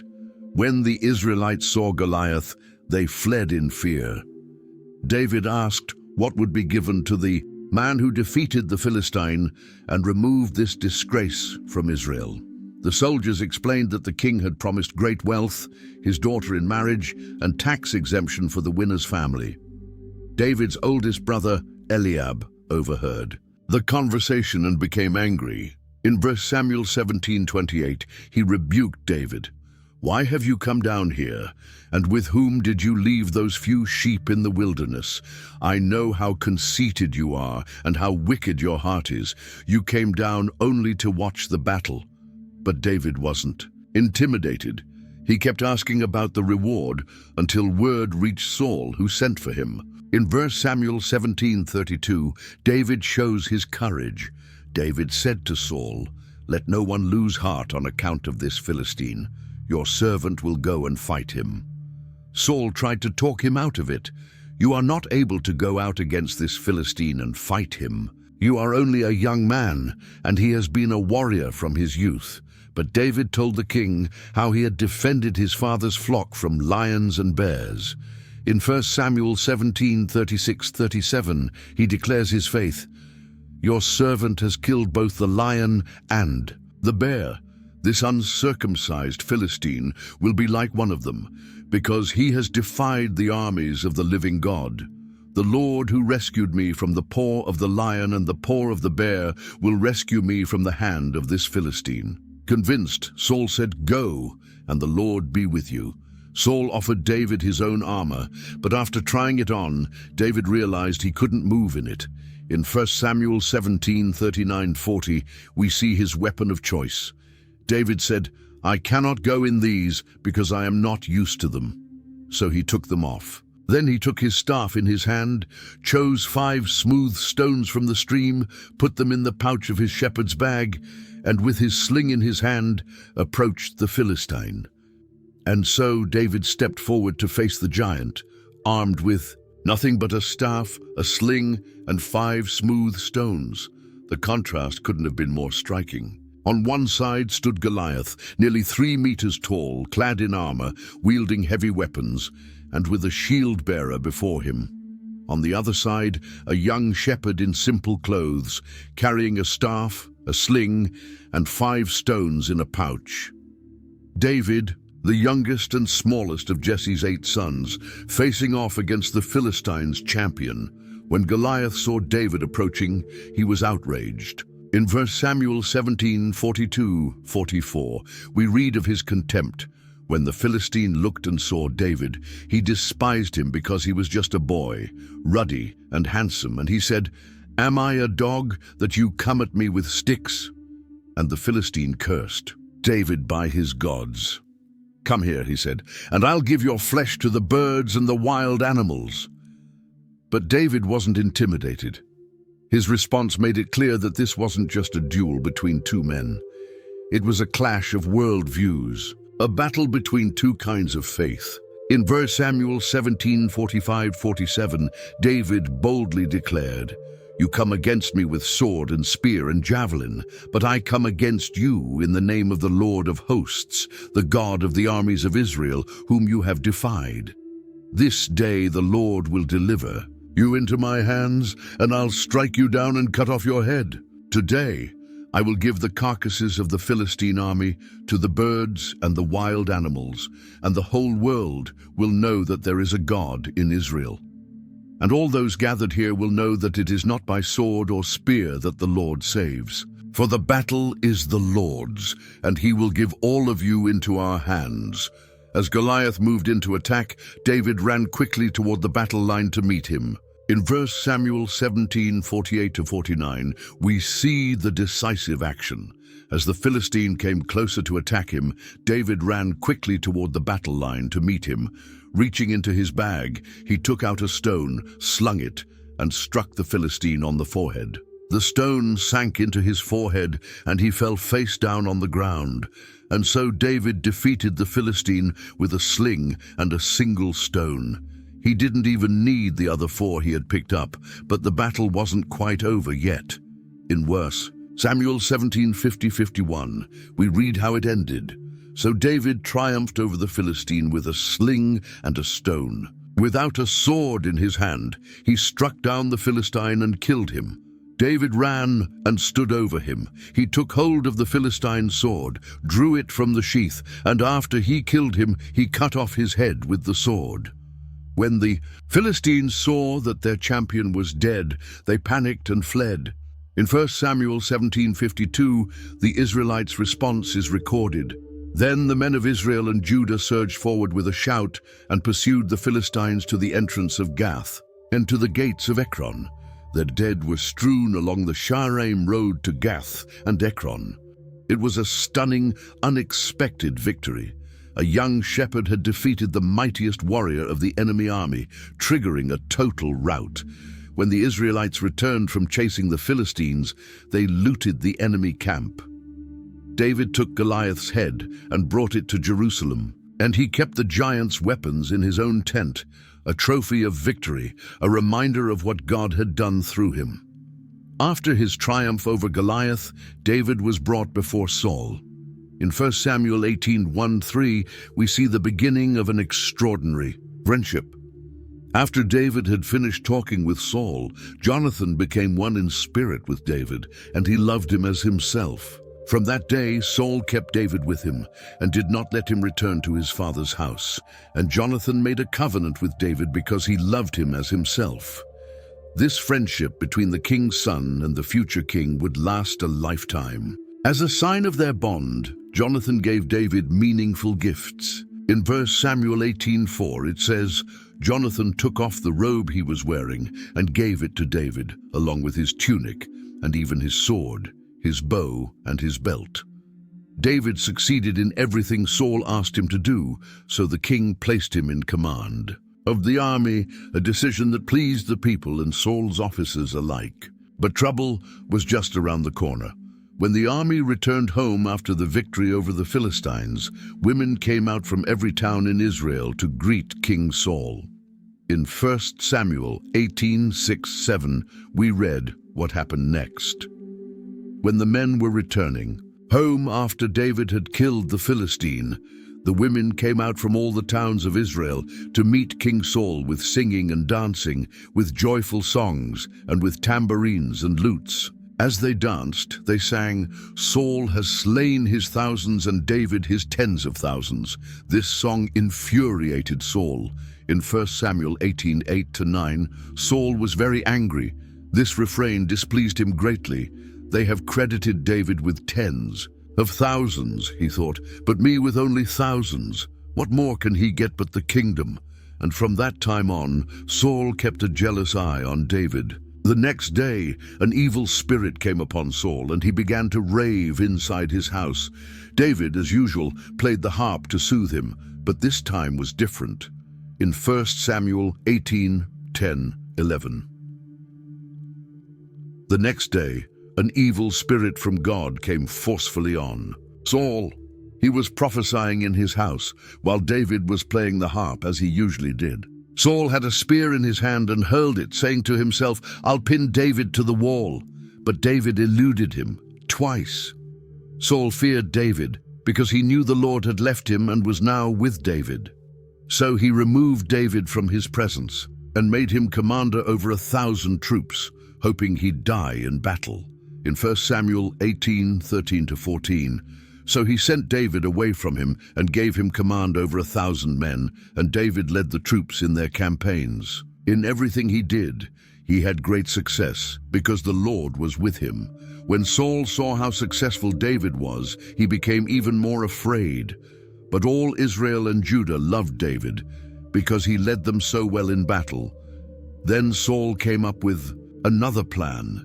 He offered his daughter Merab to David in marriage, thinking, "I'll give her to him so she can be a snare to him, and so the Philistines will strike him down." But when the time came for David to marry Merab, she was given to another man. Saul found out that his youngest daughter Michal was in love with David. This pleased the king, who thought, "I'll give her to him so she can be a snare to him, and the Philistines will kill him." When David heard that Saul wanted him to become his son-in-law, he said, "Do you think it's a small thing to become the king's son-in-law? I'm just a poor man and of little significance." When this was reported to Saul, he instructed his servants to tell David that the king did not want any dowry, only 100 Philistine foreskins, as revenge against his enemies. Saul's plan was to have David killed by the hands of the Philistines, but David accepted the challenge. In 1 Samuel 18:27, it says, "David and his men went out and killed 200 Philistines. He brought their foreskins and presented the full number to the king, so that he might become the king's son-in-law. Then Saul gave him his daughter Michal in marriage." The king realized that the Lord was with David, and that his daughter Michal loved him. So Saul became even more afraid of David and remained his enemy for the rest of his life.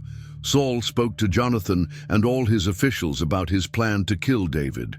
But Jonathan, who was very fond of David, warned him, "My father Saul is trying to kill you. Be careful tomorrow morning. Go into hiding and stay there. I'll go out with my father in the field where you'll be, and I'll talk to him about you. Then I'll let you know what I find out." Jonathan spoke well of David to his father, reminding him of how David had helped Israel by defeating Goliath. In 1 Samuel 19:5, he said, "He risked his life to kill the Philistine, and the Lord brought about a great victory for all Israel. You saw it and were glad. Why then would you sin against innocent blood by killing David without cause?"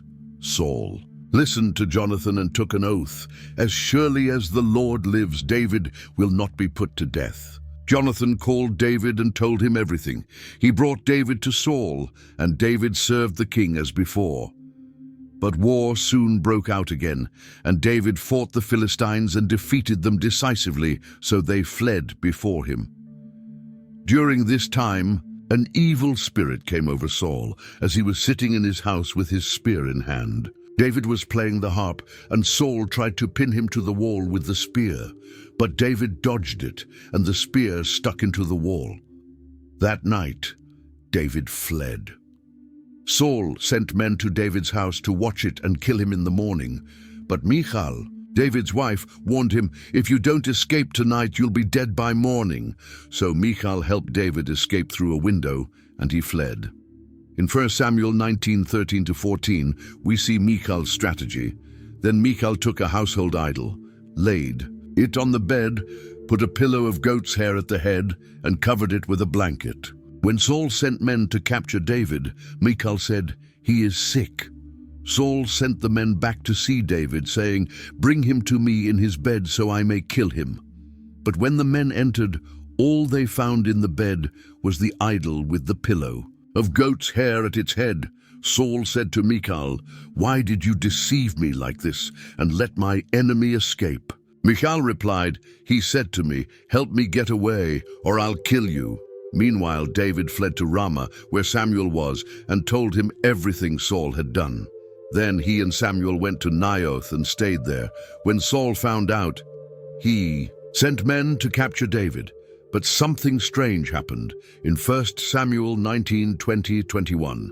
When they saw a group of prophets prophesying with Samuel leading them, the Spirit of God came upon Saul's messengers, and they also prophesied. When Saul was told about this, he sent more men, and they too prophesied. Saul sent messengers a third time, and they also prophesied. Finally, Saul himself went to Ramah. On the way, he asked where Samuel and David were, and he continued on to Naioth in Ramah in 1 Samuel 19:23-24. But the Spirit of God came even upon him, and he walked along prophesying until he came to Naioth. He stripped off his clothes and also prophesied in Samuel's presence. He lay that way all day and night. That's why people say, "Is Saul also among the prophets?" David fled from Naioth in Ramah and went to speak with Jonathan.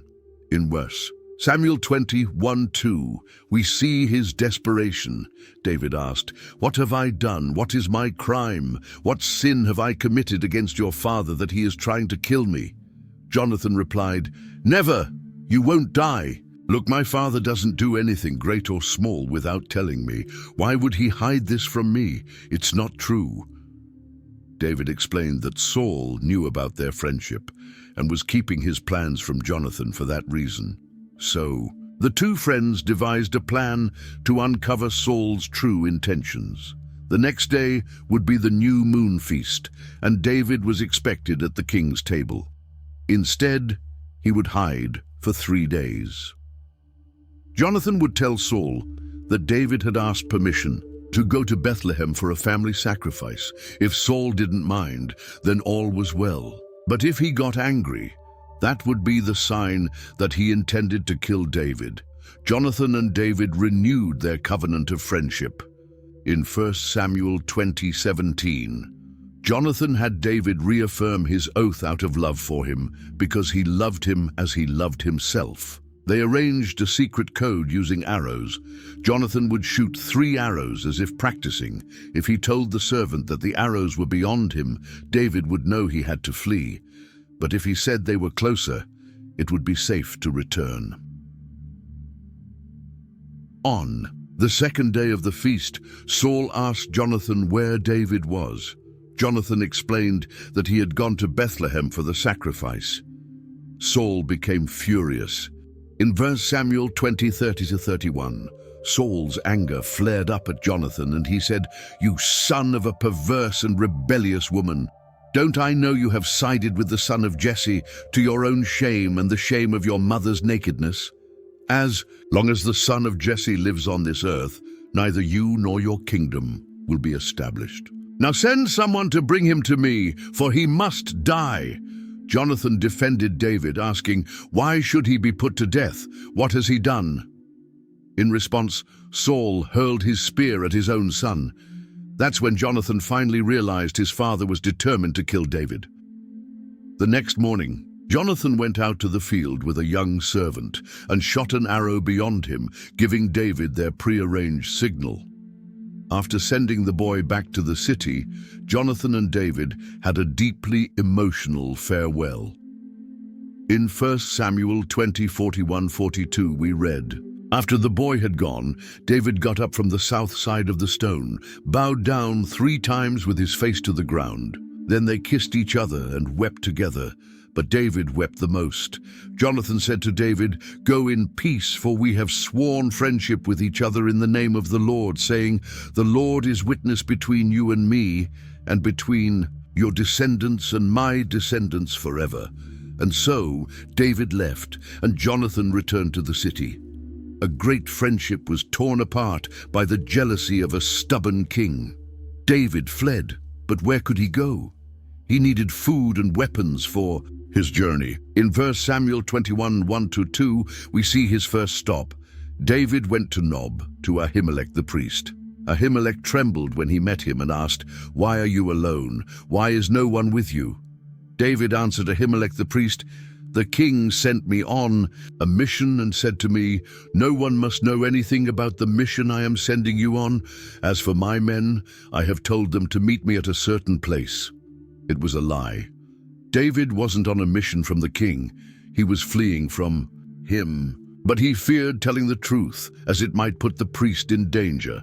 Hungry, David asked for food. In 1 Samuel 21:3-4, we see the exchange. "Now then, what do you have on hand? Give me 5 loaves of bread, or whatever you can find." But the priest answered David, "I don't have any ordinary bread on hand. However, there is some consecrated bread, provided the men have kept themselves from women." The only bread available was the consecrated bread from the tabernacle, reserved only for priests. David assured the priest that he and his men were ceremonially pure. In 1 Samuel 21:6, we read, So the priest gave him the consecrated bread, since there was no bread there except the bread of the presence that had been removed from before the Lord and replaced by hot bread on the day it was taken away. Years later, Jesus would refer to this moment to illustrate how ritual laws could be set aside in cases of necessity. But that day, another problem arose. In 1 Samuel 21:7, we meet a dangerous witness. Now one of Saul's servants was there that day, detained before the Lord. He was Doeg the Edomite, Saul's chief shepherd. Doeg saw everything, and later he would report it to Saul. But at that moment, David had another request. In 1 Samuel 21:8-9, we read, David asked Ahimelech, "Don't you have a spear or sword here?" "I didn't bring my sword or any other weapon because the king's mission was urgent." The priest replied, "The sword of Goliath the Philistine, whom you killed in the valley of Elah, is here. It is wrapped in a cloth behind the ephod. If you want it, take it. There is no sword here but that one." David said, "There is none like it. Give it to me." How ironic. David, now on the run for his life, was handed the very sword he had used to cut off the giant's head. A powerful reminder of how God had delivered him before and could do so again. With food and a weapon in hand, David left quickly, knowing he couldn't stay in Nob for long. But where would he go next? His next move would surprise everyone.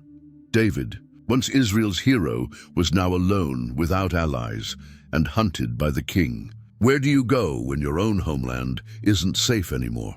In 1 Samuel 21:10, we see his unexpected decision. That day, David fled from Saul and went to Achish, king of Gath. Gath was one of the key cities of the Philistines, the same people who had sent Goliath to fight Israel. It was like walking into the lion's den.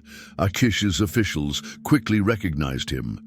In 1 Samuel 21:11, they said, "Isn't this David, the king of the land? Isn't he the one they sing about in their dances? Saul has slain his thousands, and David his tens of thousands." Realizing the danger, David became afraid. If the Philistines saw him as the killer of their champion and a celebrated Israelite warrior, they'd likely execute him. So, in desperation, he pulled an unexpected move. In 1 Samuel 21:13, we read, "So he pretended to be insane in their presence. And while he was in their hands, he acted like a madman, making marks on the doors of the gate and letting saliva run down his beard." The plan worked. Achish didn't want a madman around. In 1 Samuel 21:14-15, he says, "Look at the man. He's insane. Why bring him to me? Am I so short of madmen that you bring this fellow here to carry on like this in front of me? Must this man come into my house?" David used that moment to escape from Gath and fled to the cave of Adullam. This would become his first base as a fugitive. In 1 Samuel 22:1-2, we see how he began to gather followers. David left Gath and escaped to the cave of Adullam. When his brothers and his father's household heard about it, they went down to him there. All those who were in distress or in debt or discontented gathered around him, and he became their commander. About 400 men were with him, an unlikely group. They weren't trained soldiers but desperate people, running from debt, trouble, or bitterness, the outcasts, the overlooked. Yet from them, David would form an army that would later become known for its bravery and loyalty. Concerned for his parents' safety, fearing Saul might take revenge on them, David sought a safe place for them. In 1 Samuel 22:3-4, we read, his solution. From there, David went to Mizpah in Moab and said to the king of Moab, "Would you let my father and mother come and stay with you until I learn what God will do for me?" So he left them with the king of Moab, and they stayed with him as long as David was in the stronghold. Moab was a natural choice.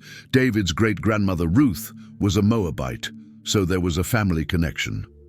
Moreover, Moab was an enemy of Saul, making it a safe haven for David's parents. While David was in that refuge, he received a visit from a prophet. In 1 Samuel 22:5, we see his advice. But the prophet Gad said to David, "Do not stay in the stronghold. Go into the land of Judah." So David left and went to the forest of Hereth. Gad's counsel was crucial. David needed to remain in his own land, Judah, even as a fugitive. There he would be known and could receive support. Also, by staying in Israel, he would maintain his connection with the people he would one day lead as king.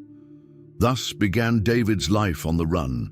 For the next several years, he would live in caves and forests, always one step ahead of Saul, developing the leadership skills and trust in God that would later define his reign.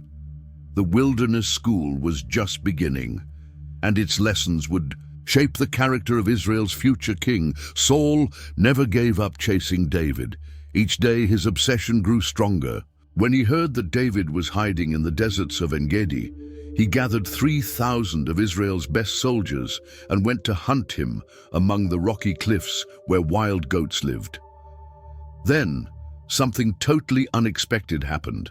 In 1 Samuel 24:3, their paths cross in a surprising way. He came to the sheep pens along the way. A cave was there, and Saul went in to relieve himself. David and his men were far back in the cave. It was a moment of perfect irony. The hunter, unknowingly, had walked right into the lair of his prey. With no guards, no army, Saul was completely exposed. David's men saw it as the hand of God. In 1 Samuel 24:4, they whispered, "This is the day the Lord spoke of when he said to you, 'I will give your enemy into your hands for you to deal with as you wish.'" The temptation was immense. With a single blow, David could end the pursuit, kill his enemy, and clear the path to the throne. But something deeper stirred in his heart. Quietly, David crept up and cut off just a corner of Saul's robe. Even that small act triggered his conscience. In 1 Samuel 24:5-7, we see David's inner conflict. Afterward, David was conscience-stricken for having cut off a corner of Saul's robe. He said to his men, "The Lord forbid that I should do such a thing to my master, the Lord's anointed, or lift my hand against him, for he is the anointed of the Lord." With these words, David sharply rebuked his men and did not allow them to attack Saul. David let Saul leave the cave safely, unaware of how close he had come to death. Only then did David step out and call after him, "My lord, the king!" When Saul looked back, David bowed down with his face to the ground. In 1 Samuel 24:9-11, David speaks words of unexpected loyalty. "Why do you listen when men say, 'David is bent on harming you'? This day you have seen with your own eyes how the Lord delivered you into my hands in the cave. Some urged me to kill you, but I spared you. I said, 'I will not lay my hand on my Lord, because he is the Lord's anointed.'" To prove his sincerity, David showed the piece of Saul's robe. In verses 11-12, he continues, "See, my father, look at this piece of your robe in my hand. I cut off the corner of your robe, but did not kill you. See that there is nothing in my hand to indicate that I am guilty of wrongdoing or rebellion. I have not wronged you, yet you are hunting me down to take my life." David appealed to God to judge between them, but firmly declared he would never raise his hand against the king. He compared himself to a dead dog, a flea, too insignificant to be worth such relentless pursuit. Saul's reaction was unexpected. In 1 Samuel 24:16-17, we read, "When David finished saying this, Saul asked, 'Is that your voice, David, my son?' And he wept aloud. 'You are more righteous than I,' he said. 'You have treated me well, but I have treated you badly.'" Saul acknowledged David's mercy in sparing him, even though God had delivered him into David's hands. He even admitted that he knew David would become king and that Israel's kingdom would be established under his rule. In verses 20-21, Saul makes a remarkable request. Now I know that you will surely be king, and that the kingdom of Israel will be established in your hands. Swear to me by the Lord that you will not kill off my descendants or wipe out my name from my father's family." David made the oath, and Saul returned home. But David and his men went back to their hideout. Despite Saul's emotional words and tears, David knew he couldn't rely on the king's unstable nature. This was only a temporary peace, a fleeting moment of clarity in a mind clouded by paranoia. The chase would soon begin again. Meanwhile, a major chapter in Israel's history came to a close. In 1 Samuel 25:1, we read, "Now Samuel died, and all Israel assembled and mourned for him, and they buried him at his home in Ramah." It was a moment of national sorrow. Samuel had been Israel's last great judge, the man who guided the transition from the time of the judges to the monarchy. For decades, he had been God's voice to the people, the spiritual leader whose integrity had never been questioned. To the common people, Samuel's death meant the loss of an intercessor, someone who prayed for them and led them in God's ways. For the leaders, it marked the end of an era, the passing of the last judge who had known the age of Moses and ancient times. But for David and Saul, the loss was even more personal. Samuel had been the mediator between them, the voice of divine wisdom amid the conflict. He had anointed both Saul and David, and his authority was respected by both. Even when he disagreed with their actions, Samuel had always been a moral compass. For them, with his death, the final thread linking Saul and David was severed. There was no one left with the authority to call the king back to reason when his paranoia surged. No more prophet to guide David through moments of hard decision. David's immediate response to Samuel's death was to move to a more remote area. In 1 Samuel 25:1 we read, "Then David moved down into the desert of Paran." This was a southern region, far from Israel's population centers, where it would be harder for Saul to track him down. This move showed David's growing awareness of his vulnerability. Without Samuel to intercede for him before the king, and without the prophetic voice to guide him, David had to be more cautious than ever.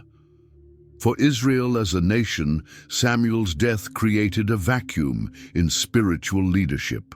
Saul had long since lost divine favor, and David, though anointed by God, was not yet king. The priests had been scattered after the massacre at Nob, and there was no prophet of Samuel's stature to step into his place.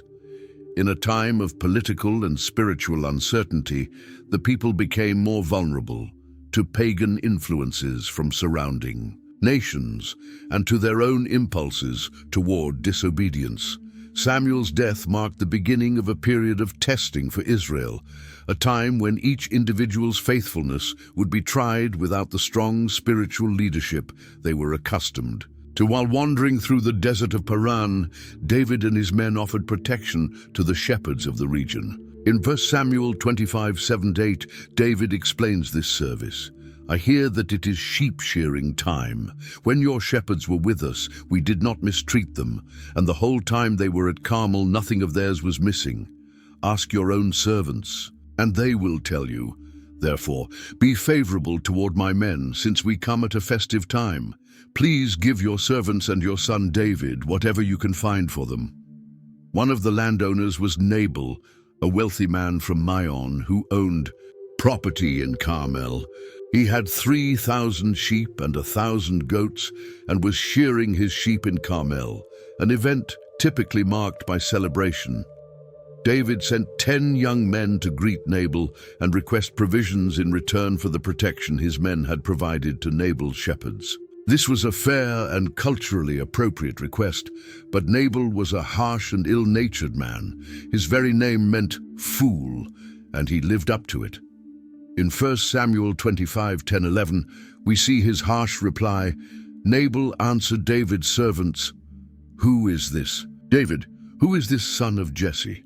Many servants are breaking away from their masters these days. Why should I take my bread and water, and the meat I have slaughtered for my shearers, and give it to men coming from who knows where?" His response was not only a refusal, it was an insult. He treated David like a runaway slave, disregarding the help David and his men had given. When David heard the response, he was enraged. In 1 Samuel 25:13, we see his reaction. David said to his men, "Put on your swords." So they did, and David put on his as well. About 400 men went up with David, while 200 stayed with the supplies. David's intent was clear. He meant to avenge the insult with bloodshed. This was an overreaction out of character for him. In this moment of anger, David was ready to kill not only Nabal, but all the men in his household. But God had other plans. One of Nabal's servants ran to inform his wife, Abigail, who was as wise as her husband was foolish.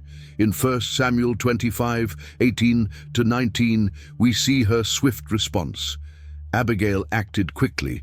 She took 200 loaves of bread, 2 skins of wine, 5 dressed sheep, 5 seahs of roasted grain, 100 cakes of raisins, and 200 cakes of pressed figs, and loaded them on donkeys. Then she told her servants, "Go on ahead, I'll follow you." But she did not tell her husband Nabal. Abigail went to meet David, and as soon as she saw him, she bowed low before him. In 1 Samuel 25:24, she took the blame upon herself. She fell at his feet and said, "Pardon your servant, my lord, and let me speak to you. Hear what your servant has to say." Abigail then gave a remarkable speech, full of wisdom and discernment. She acknowledged her husband's foolishness, presented generous gifts to appease David's anger, and most importantly, appealed to his conscience. In 1 Samuel 25:28-31, she demonstrated a prophetic insight into David's future. "Please forgive your servant's presumption.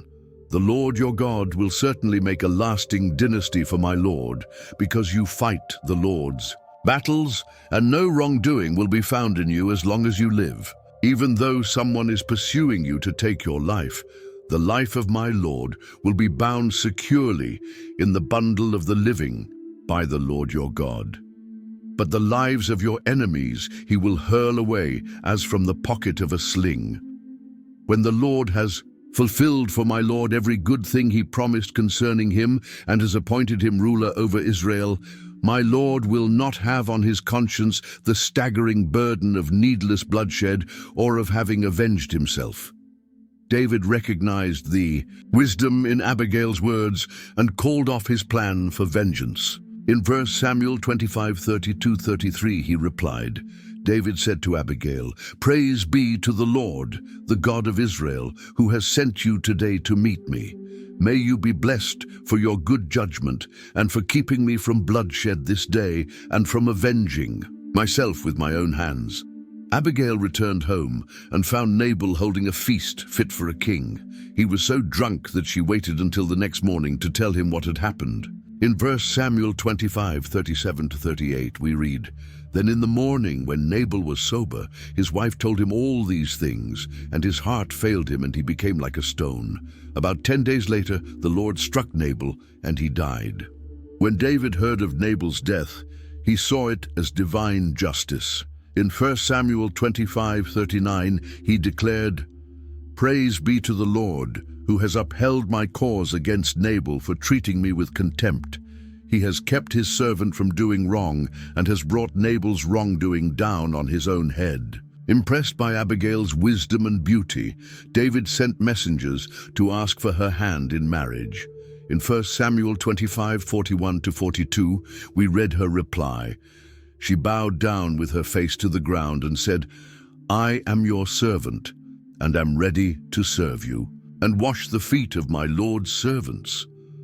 Abigail quickly got on a donkey, and attended by her 5 female servants, went with David's messengers and became his wife. David had found a wife who was not only beautiful, but also wise, discreet, and courageous, qualities that would prove invaluable for the wife of a future king. The reconciliation between Saul and David didn't last long. Soon, the king was Once again, pursuing David with 3,000 chosen men in the wilderness of Ziph, David sent out spies and learned exactly where Saul was encamped. Then in 1 Samuel 26:5-7, we see a bold decision. Then David set out and went to the place where Saul had camped. He saw where Saul and Abner, son of Ner, the commander of the army, had lain down. Saul was lying inside the camp with the army encamped around him. David asked Ahimelech the Hittite and Abishai, son of Zeruiah, Joab's brother, "Who will go down with me into the camp to Saul?" "I'll go with you," said Abishai. So David and Abishai went to the army by night, and there was Saul, lying asleep inside the camp with his spear stuck in the ground near his head. It was an extremely dangerous mission. If they were discovered, they wouldn't stand a chance against the entire army. But David wanted to prove once again that he had no desire to harm Saul. When they reached the place where the king lay asleep, Abishai saw the perfect opportunity. In 1 Samuel 26:8, he whispered, Abishai said to David, "Today God has delivered your enemy into your hands. Now let me pin him to the ground with one thrust of the spear. I won't need to strike him twice." But David, just as he had done in the cave of En-Gedi, refused to kill Saul. In 1 Samuel 26:9-11, he explained his decision. But David said to Abishai, "Don't destroy him. Who can lay a hand on the Lord's anointed and be guiltless? As surely as the Lord lives," he said, "the Lord himself will strike him, or his time will come and he will die, or he will go into battle and perish. But the Lord forbid that I should lay a hand on the Lord's anointed. Now get the spear and water jug that are near his head and let's go." So David took the spear and the water jug that were near Saul's head, and they left. No one saw them, no one knew, and no one woke up. A deep sleep from the Lord had fallen on Saul and all his men. David then went up to a hilltop some distance away and called out to Saul's camp. But he didn't speak directly to the king. Instead, he addressed Abner, the commander of the army. In 1 Samuel 26:15-16, we read David's rebuke. David said to Abner, "Aren't you going to answer me, Abner?" Abner replied, "Who? Are you who calls to the king?" David said, "You're a man, aren't you? And who is like you in Israel? Why didn't you guard your lord the king? Someone came to destroy your lord the king. What you have done is not good. As surely as the Lord lives, you and your men must die, because you did not guard your master, the Lord's anointed. Look around you. Where are the king's spear and water jug that were near his head?" Saul recognized David's voice and asked, "Is that your voice, David, my son?" David then asked why the king was pursuing him, what wrong he had done. In 1 Samuel 26:20, he uses a moving metaphor. "Now do not let my blood fall to the ground, far from the presence of the Lord. The king of Israel has come out to look for a flea, as one hunts a partridge in the mountains." For the second time, Saul acknowledged his wrongdoing. In 1 Samuel 26:21, he confessed, "I have sinned. Come back, David, my son. Because you considered my life precious today, I will not try to harm you again. Surely I have acted like a fool and have been terribly wrong." David returned the king's spear, declaring that just as he had valued Saul's life, he hoped the Lord would value his own life and deliver him from all troubles. In 1 Samuel 26:25, Saul blessed him. Then Saul said to David, "May you be blessed, David, my son. You will do great things and surely triumph." So they parted ways. Saul returned home, and David went on his way. Once again, there was reconciliation. But David knew he couldn't trust Saul's words. Even after this second act of mercy, David remained a hunted man, a fugitive in his own land. After 2 encounters with Saul that ended in temporary reconciliations, David made a drastic decision. In 1 Samuel 27:1, we see his thoughts. But David thought to himself, "One of these days I will be destroyed by the hand of Saul. The best thing I can do is to escape to the land of the Philistines. Then Saul will give up searching for me anywhere in Israel, and I will slip out of his hand." It was an extreme choice. The Philistines were Israel's greatest enemies. David had killed their champion, Goliath, and the women of Israel had sung about the tens of thousands of Philistines he had defeated. Even so, David judged it safer to live among the enemy than to continue fleeing from Saul. With 600 men and their families, David left for Gath, seeking protection from Achish, the Philistine king. This was very different from his first visit to Gath, when he had pretended to be insane to escape. Now he came as a leader with a small army, offering his services to the Philistine king. In 1 Samuel 27:4, we see the result of this move. When Saul was told that David had fled to Gath, he no longer searched for him. David's plan had worked. After a while, David asked a favor from King Achish. In 1 Samuel 27:5-6, we read, David said to Achish, "If I have found favor in your eyes, let a place be assigned to me in one of the country towns, so I can live there. Why should your servant live in the royal city with you?" So, on that day, Achish gave him Ziklag, and it has belonged to the kings of Judah ever since. This arrangement suited David perfectly. Living in Ziklag, away from Achish's direct oversight, gave him more freedom to act. David remained in Philistine territory for a year and 4 months. During that time, David regularly raided the peoples who had lived in the region since ancient times, the Geshurites, the Girzites, and the Amalekites. These were long-standing enemies of Israel, especially the Amalekites, whom God had commanded to be destroyed. But when Achish asked about his activities, David gave a different account. In 1 Samuel 27:10-11, we see his strategy of double allegiance. When Achish asked, "Where did you go raiding today?" then David would say, "Against the Negev of Judah, or against the Negev of the Jerahmeelites, or against the Negev of the Kenites." He did not leave a man or woman alive to be brought to Gath, for he thought they might inform on us and say, "This is what David did." By attacking Israel's enemies while reporting that he was attacking the Israelites themselves, David was pulling off a dangerous ruse. He was protecting his people while appearing to betray them. To complete the deception, he left no survivors who could reveal the truth to Achish. The Philistine king was completely deceived. In 1 Samuel 27:12, we read his assessment of the situation. Achish trusted David and thought, "He has become so obnoxious to his people, the Israelites, that he will be my servant for life." This was a complex time in David's life. On one hand, he was serving Israel by defeating its historic enemies. On the other hand, he was living as a vassal of the Philistines and deceiving his benefactor.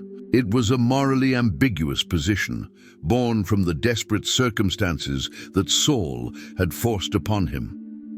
As David lived this double life among the Philistines, a major crisis was looming for Israel. The Philistines gathered their forces to fight against Israel. Achish told David, "You and your men must accompany me in the army." The Philistines assembled their troops at Shunem, while Saul gathered all of Israel and camped at Gilboa. In 1 Samuel 28:5-6, we see the fear that gripped Saul. When Saul saw the Philistine army, he was afraid. Terror filled his heart. He inquired of the Lord, but the Lord did not answer him by dreams or Urim or prophets. It was a desperate situation. The Philistines had assembled a vast army, and God was silent. The divine silence revealed that Saul had truly been rejected. All legitimate channels of communication with God, dreams, the Urim used by priests, and prophets, were closed. Saul then made a decision that showed just how far he had fallen from his original faith. In 1 Samuel 28:7, he commanded, "Find me a medium, so I may go and inquire of her." This order was tragically ironic, since Saul himself had expelled the mediums and spiritists from Israel in obedience to the law of Moses, which prohibited necromancy. Now, in desperation, he sought the very thing he had once banned. His servants mentioned a medium living in Endor. Saul disguised himself, wearing different clothes, and went to visit her at night with two men. In 1 Samuel 28, 9-10, we read their initial exchange.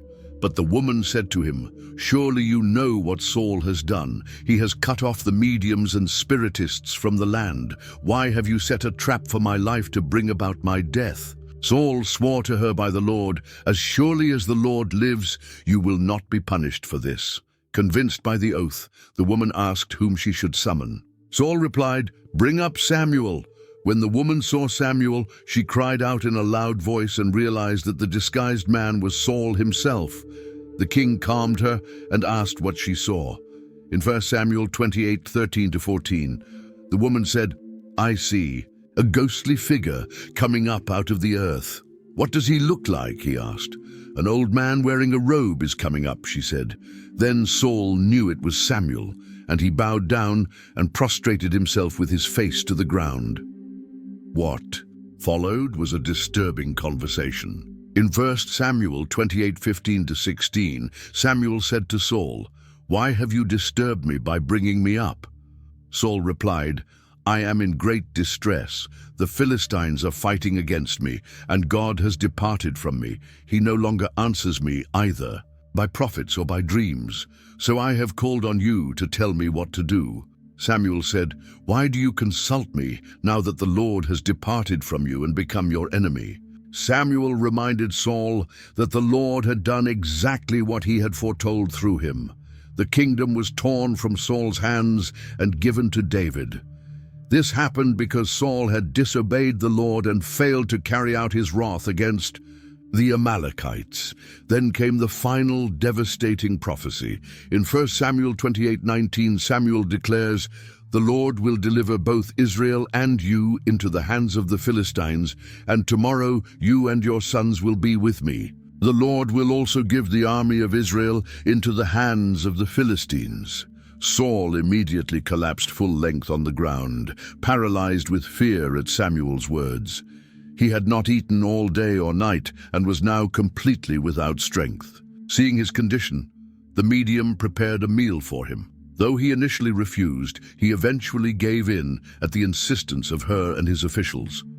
After the meal, Saul and his men left that same night, carrying with them the certainty of defeat and impending death. The rejected king was now walking toward his final destiny, marked by divine condemnation. While Saul faced his grim fate, David was in an equally difficult position. As a vassal of Achish, he was being called to fight alongside the Philistines, against his own people. It was a conflict of loyalties that placed him in an impossible situation. The Philistines gathered all their forces at Aphek, while Israel camped beside the spring at Jezreel. As the Philistine rulers marched with their units of hundreds and thousands, David and his men followed at the rear with Achish. In 1 Samuel 29-3-5, we see doubts quickly arise about David's presence. The Philistine commanders asked, "What about these Hebrews?" Achish replied, "Is this not David, who was an officer of Saul, king of Israel? He has already been with me for over a year, and from the day he left Saul until now, I have found no fault in him." But the Philistine commanders were angry and said, "Send the man back to the place you assigned him. He must not go with us into battle, or he may turn against us during the fighting. How better could he regain his master's favor than by taking the heads of our own men? Isn't this the David they sang about in their dances? Saul has slain his thousands, and David his tens of thousands." The Philistine commander's suspicion was justified. Why would David fight against his own people? Wasn't it far more likely that he would turn against the Philistines in the heat of battle? Still, Achish trusted David. In 1 Samuel 29:6-7, he explained his decision. So Achish called David and said to him, "As surely as the Lord lives, you have been reliable, and I would be pleased to have you serve with me in the army. From the day you came to me until today, I have found no fault in you, but the rulers don't approve of you. Now turn back and go in peace. Do nothing to displease the Philistine rulers." David protested, asking what he had done wrong and why he couldn't fight against the king's enemies. But Achish stood firm, though he spoke well of him. In 1 Samuel 29, 9-10, he replies, Achish answered, I know that you have been as pleasing in my eyes as an angel of God. Nevertheless, the Philistine commanders have said, he must not go up with us into battle. Now get up early in the morning, along with your master's servants who came with you, and leave as soon as it's light. David's insistence might seem odd, but it was likely just an act, meant to maintain his appearance of loyalty in Achish's eyes. In truth, this dismissal was a providential intervention. David was being spared from an impossible situation, either fight against his own people or betray the trust of Achish. In 1 Samuel 29:11 we read, So David and his men got up early in the morning to return to the land of the Philistines, and the Philistines went up to Jezreel. David and his men marched back to Ziklag, while the Philistines continued on to battle against Israel. What seemed like a disappointment for David was, in fact, a deliverance. He wouldn't have to choose between his conflicting loyalties. He wouldn't have to fight his own people or risk the lives of his men in an open betrayal of the Philistines. However, a terrible surprise awaited him upon his return to Ziklag. In 1 Samuel 30:1-2, we learn what they found. David and his men reached Ziklag on the third day. Now the Amalekites had raided the Negev and Ziklag. They had attacked Ziklag and burned it, and had taken captive the women and everyone else in it, both young and old. They killed none of them, but carried them off as they went on their way. While David was away, the Amalekites, the very people he had regularly attacked, had taken revenge by raiding the city and carrying off the women and children, including David's 2 wives, Ahinoam and Abigail. Deliverance from one impossible battle had led to another crisis. But at least this time, David was facing an enemy he could confront head-on, with all his strength and determination. While David faced his own crisis with the Amalekites, Saul and Israel's fate was being sealed on the battlefield. In 1 Samuel 31:1, we see the battle begin. Now the Philistines fought against Israel. The Israelites fled before them, and many fell dead on Mount Gilboa. The location was strategic. The Philistines had advanced into Jezreel, deep in Israelite territory, effectively splitting the nation in two. Mount Gilboa, where the decisive battle occurred, was situated at the eastern end of the Jezreel Valley. Soon the fighting focused around the king and his sons. In 1 Samuel 31:2, we learn of the royal family's fate. The Philistines were in hot pursuit of Saul and his sons, and they killed his sons Jonathan, Abinadab, and Malchishua. Jonathan, David's loyal friend, died defending his father and his nation. The prince, who had given up his right to the throne in favor of David, remained faithful to the end. Saul's situation became desperate. In 1 Samuel 31:3-4, we read his final moments. The fighting grew fierce around Saul, and when the archers overtook him, they wounded him critically. Saul said to his armor-bearer, "Draw your sword and run me through, or these uncircumcised fellows will come and abuse me." But his armor-bearer was terrified and would not do it, so Saul took his own sword and fell on it. When his armor-bearer saw that Saul was dead, he also fell on his sword and died with him. That day, Saul, his 3 sons, his armor-bearer, and all his men died together. The defeat was devastating for Israel. In 1 Samuel 31:7, we see the immediate impact. When the Israelites along the valley and those across the Jordan saw that the Israelite army had fled and that Saul and his sons had died, they abandoned their towns and fled. And the Philistines came and occupied them. The next day, as the Philistines came to strip the dead, they found the bodies of Saul and his sons on Mount Gilboa. In 1 Samuel 31:9-10, we see the king's final humiliation. They cut off his head and stripped off his armor, and they sent messengers throughout the land of the Philistines to proclaim the news in the temple of their idols and among their people.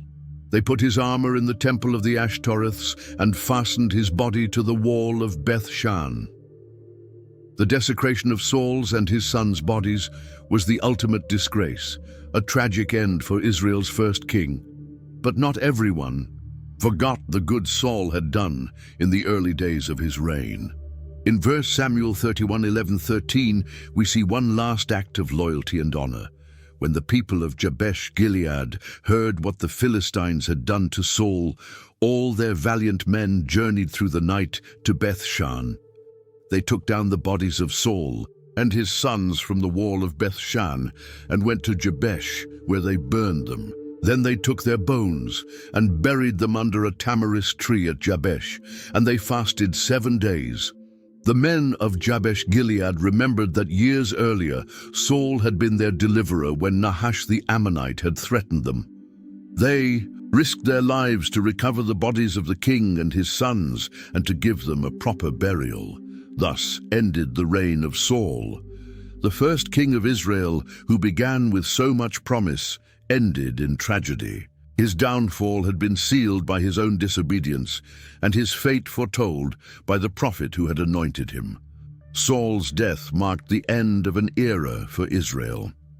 The path was now open for David to take the throne that God had promised him. But the new king would face many challenges before uniting a nation broken by war and defeat.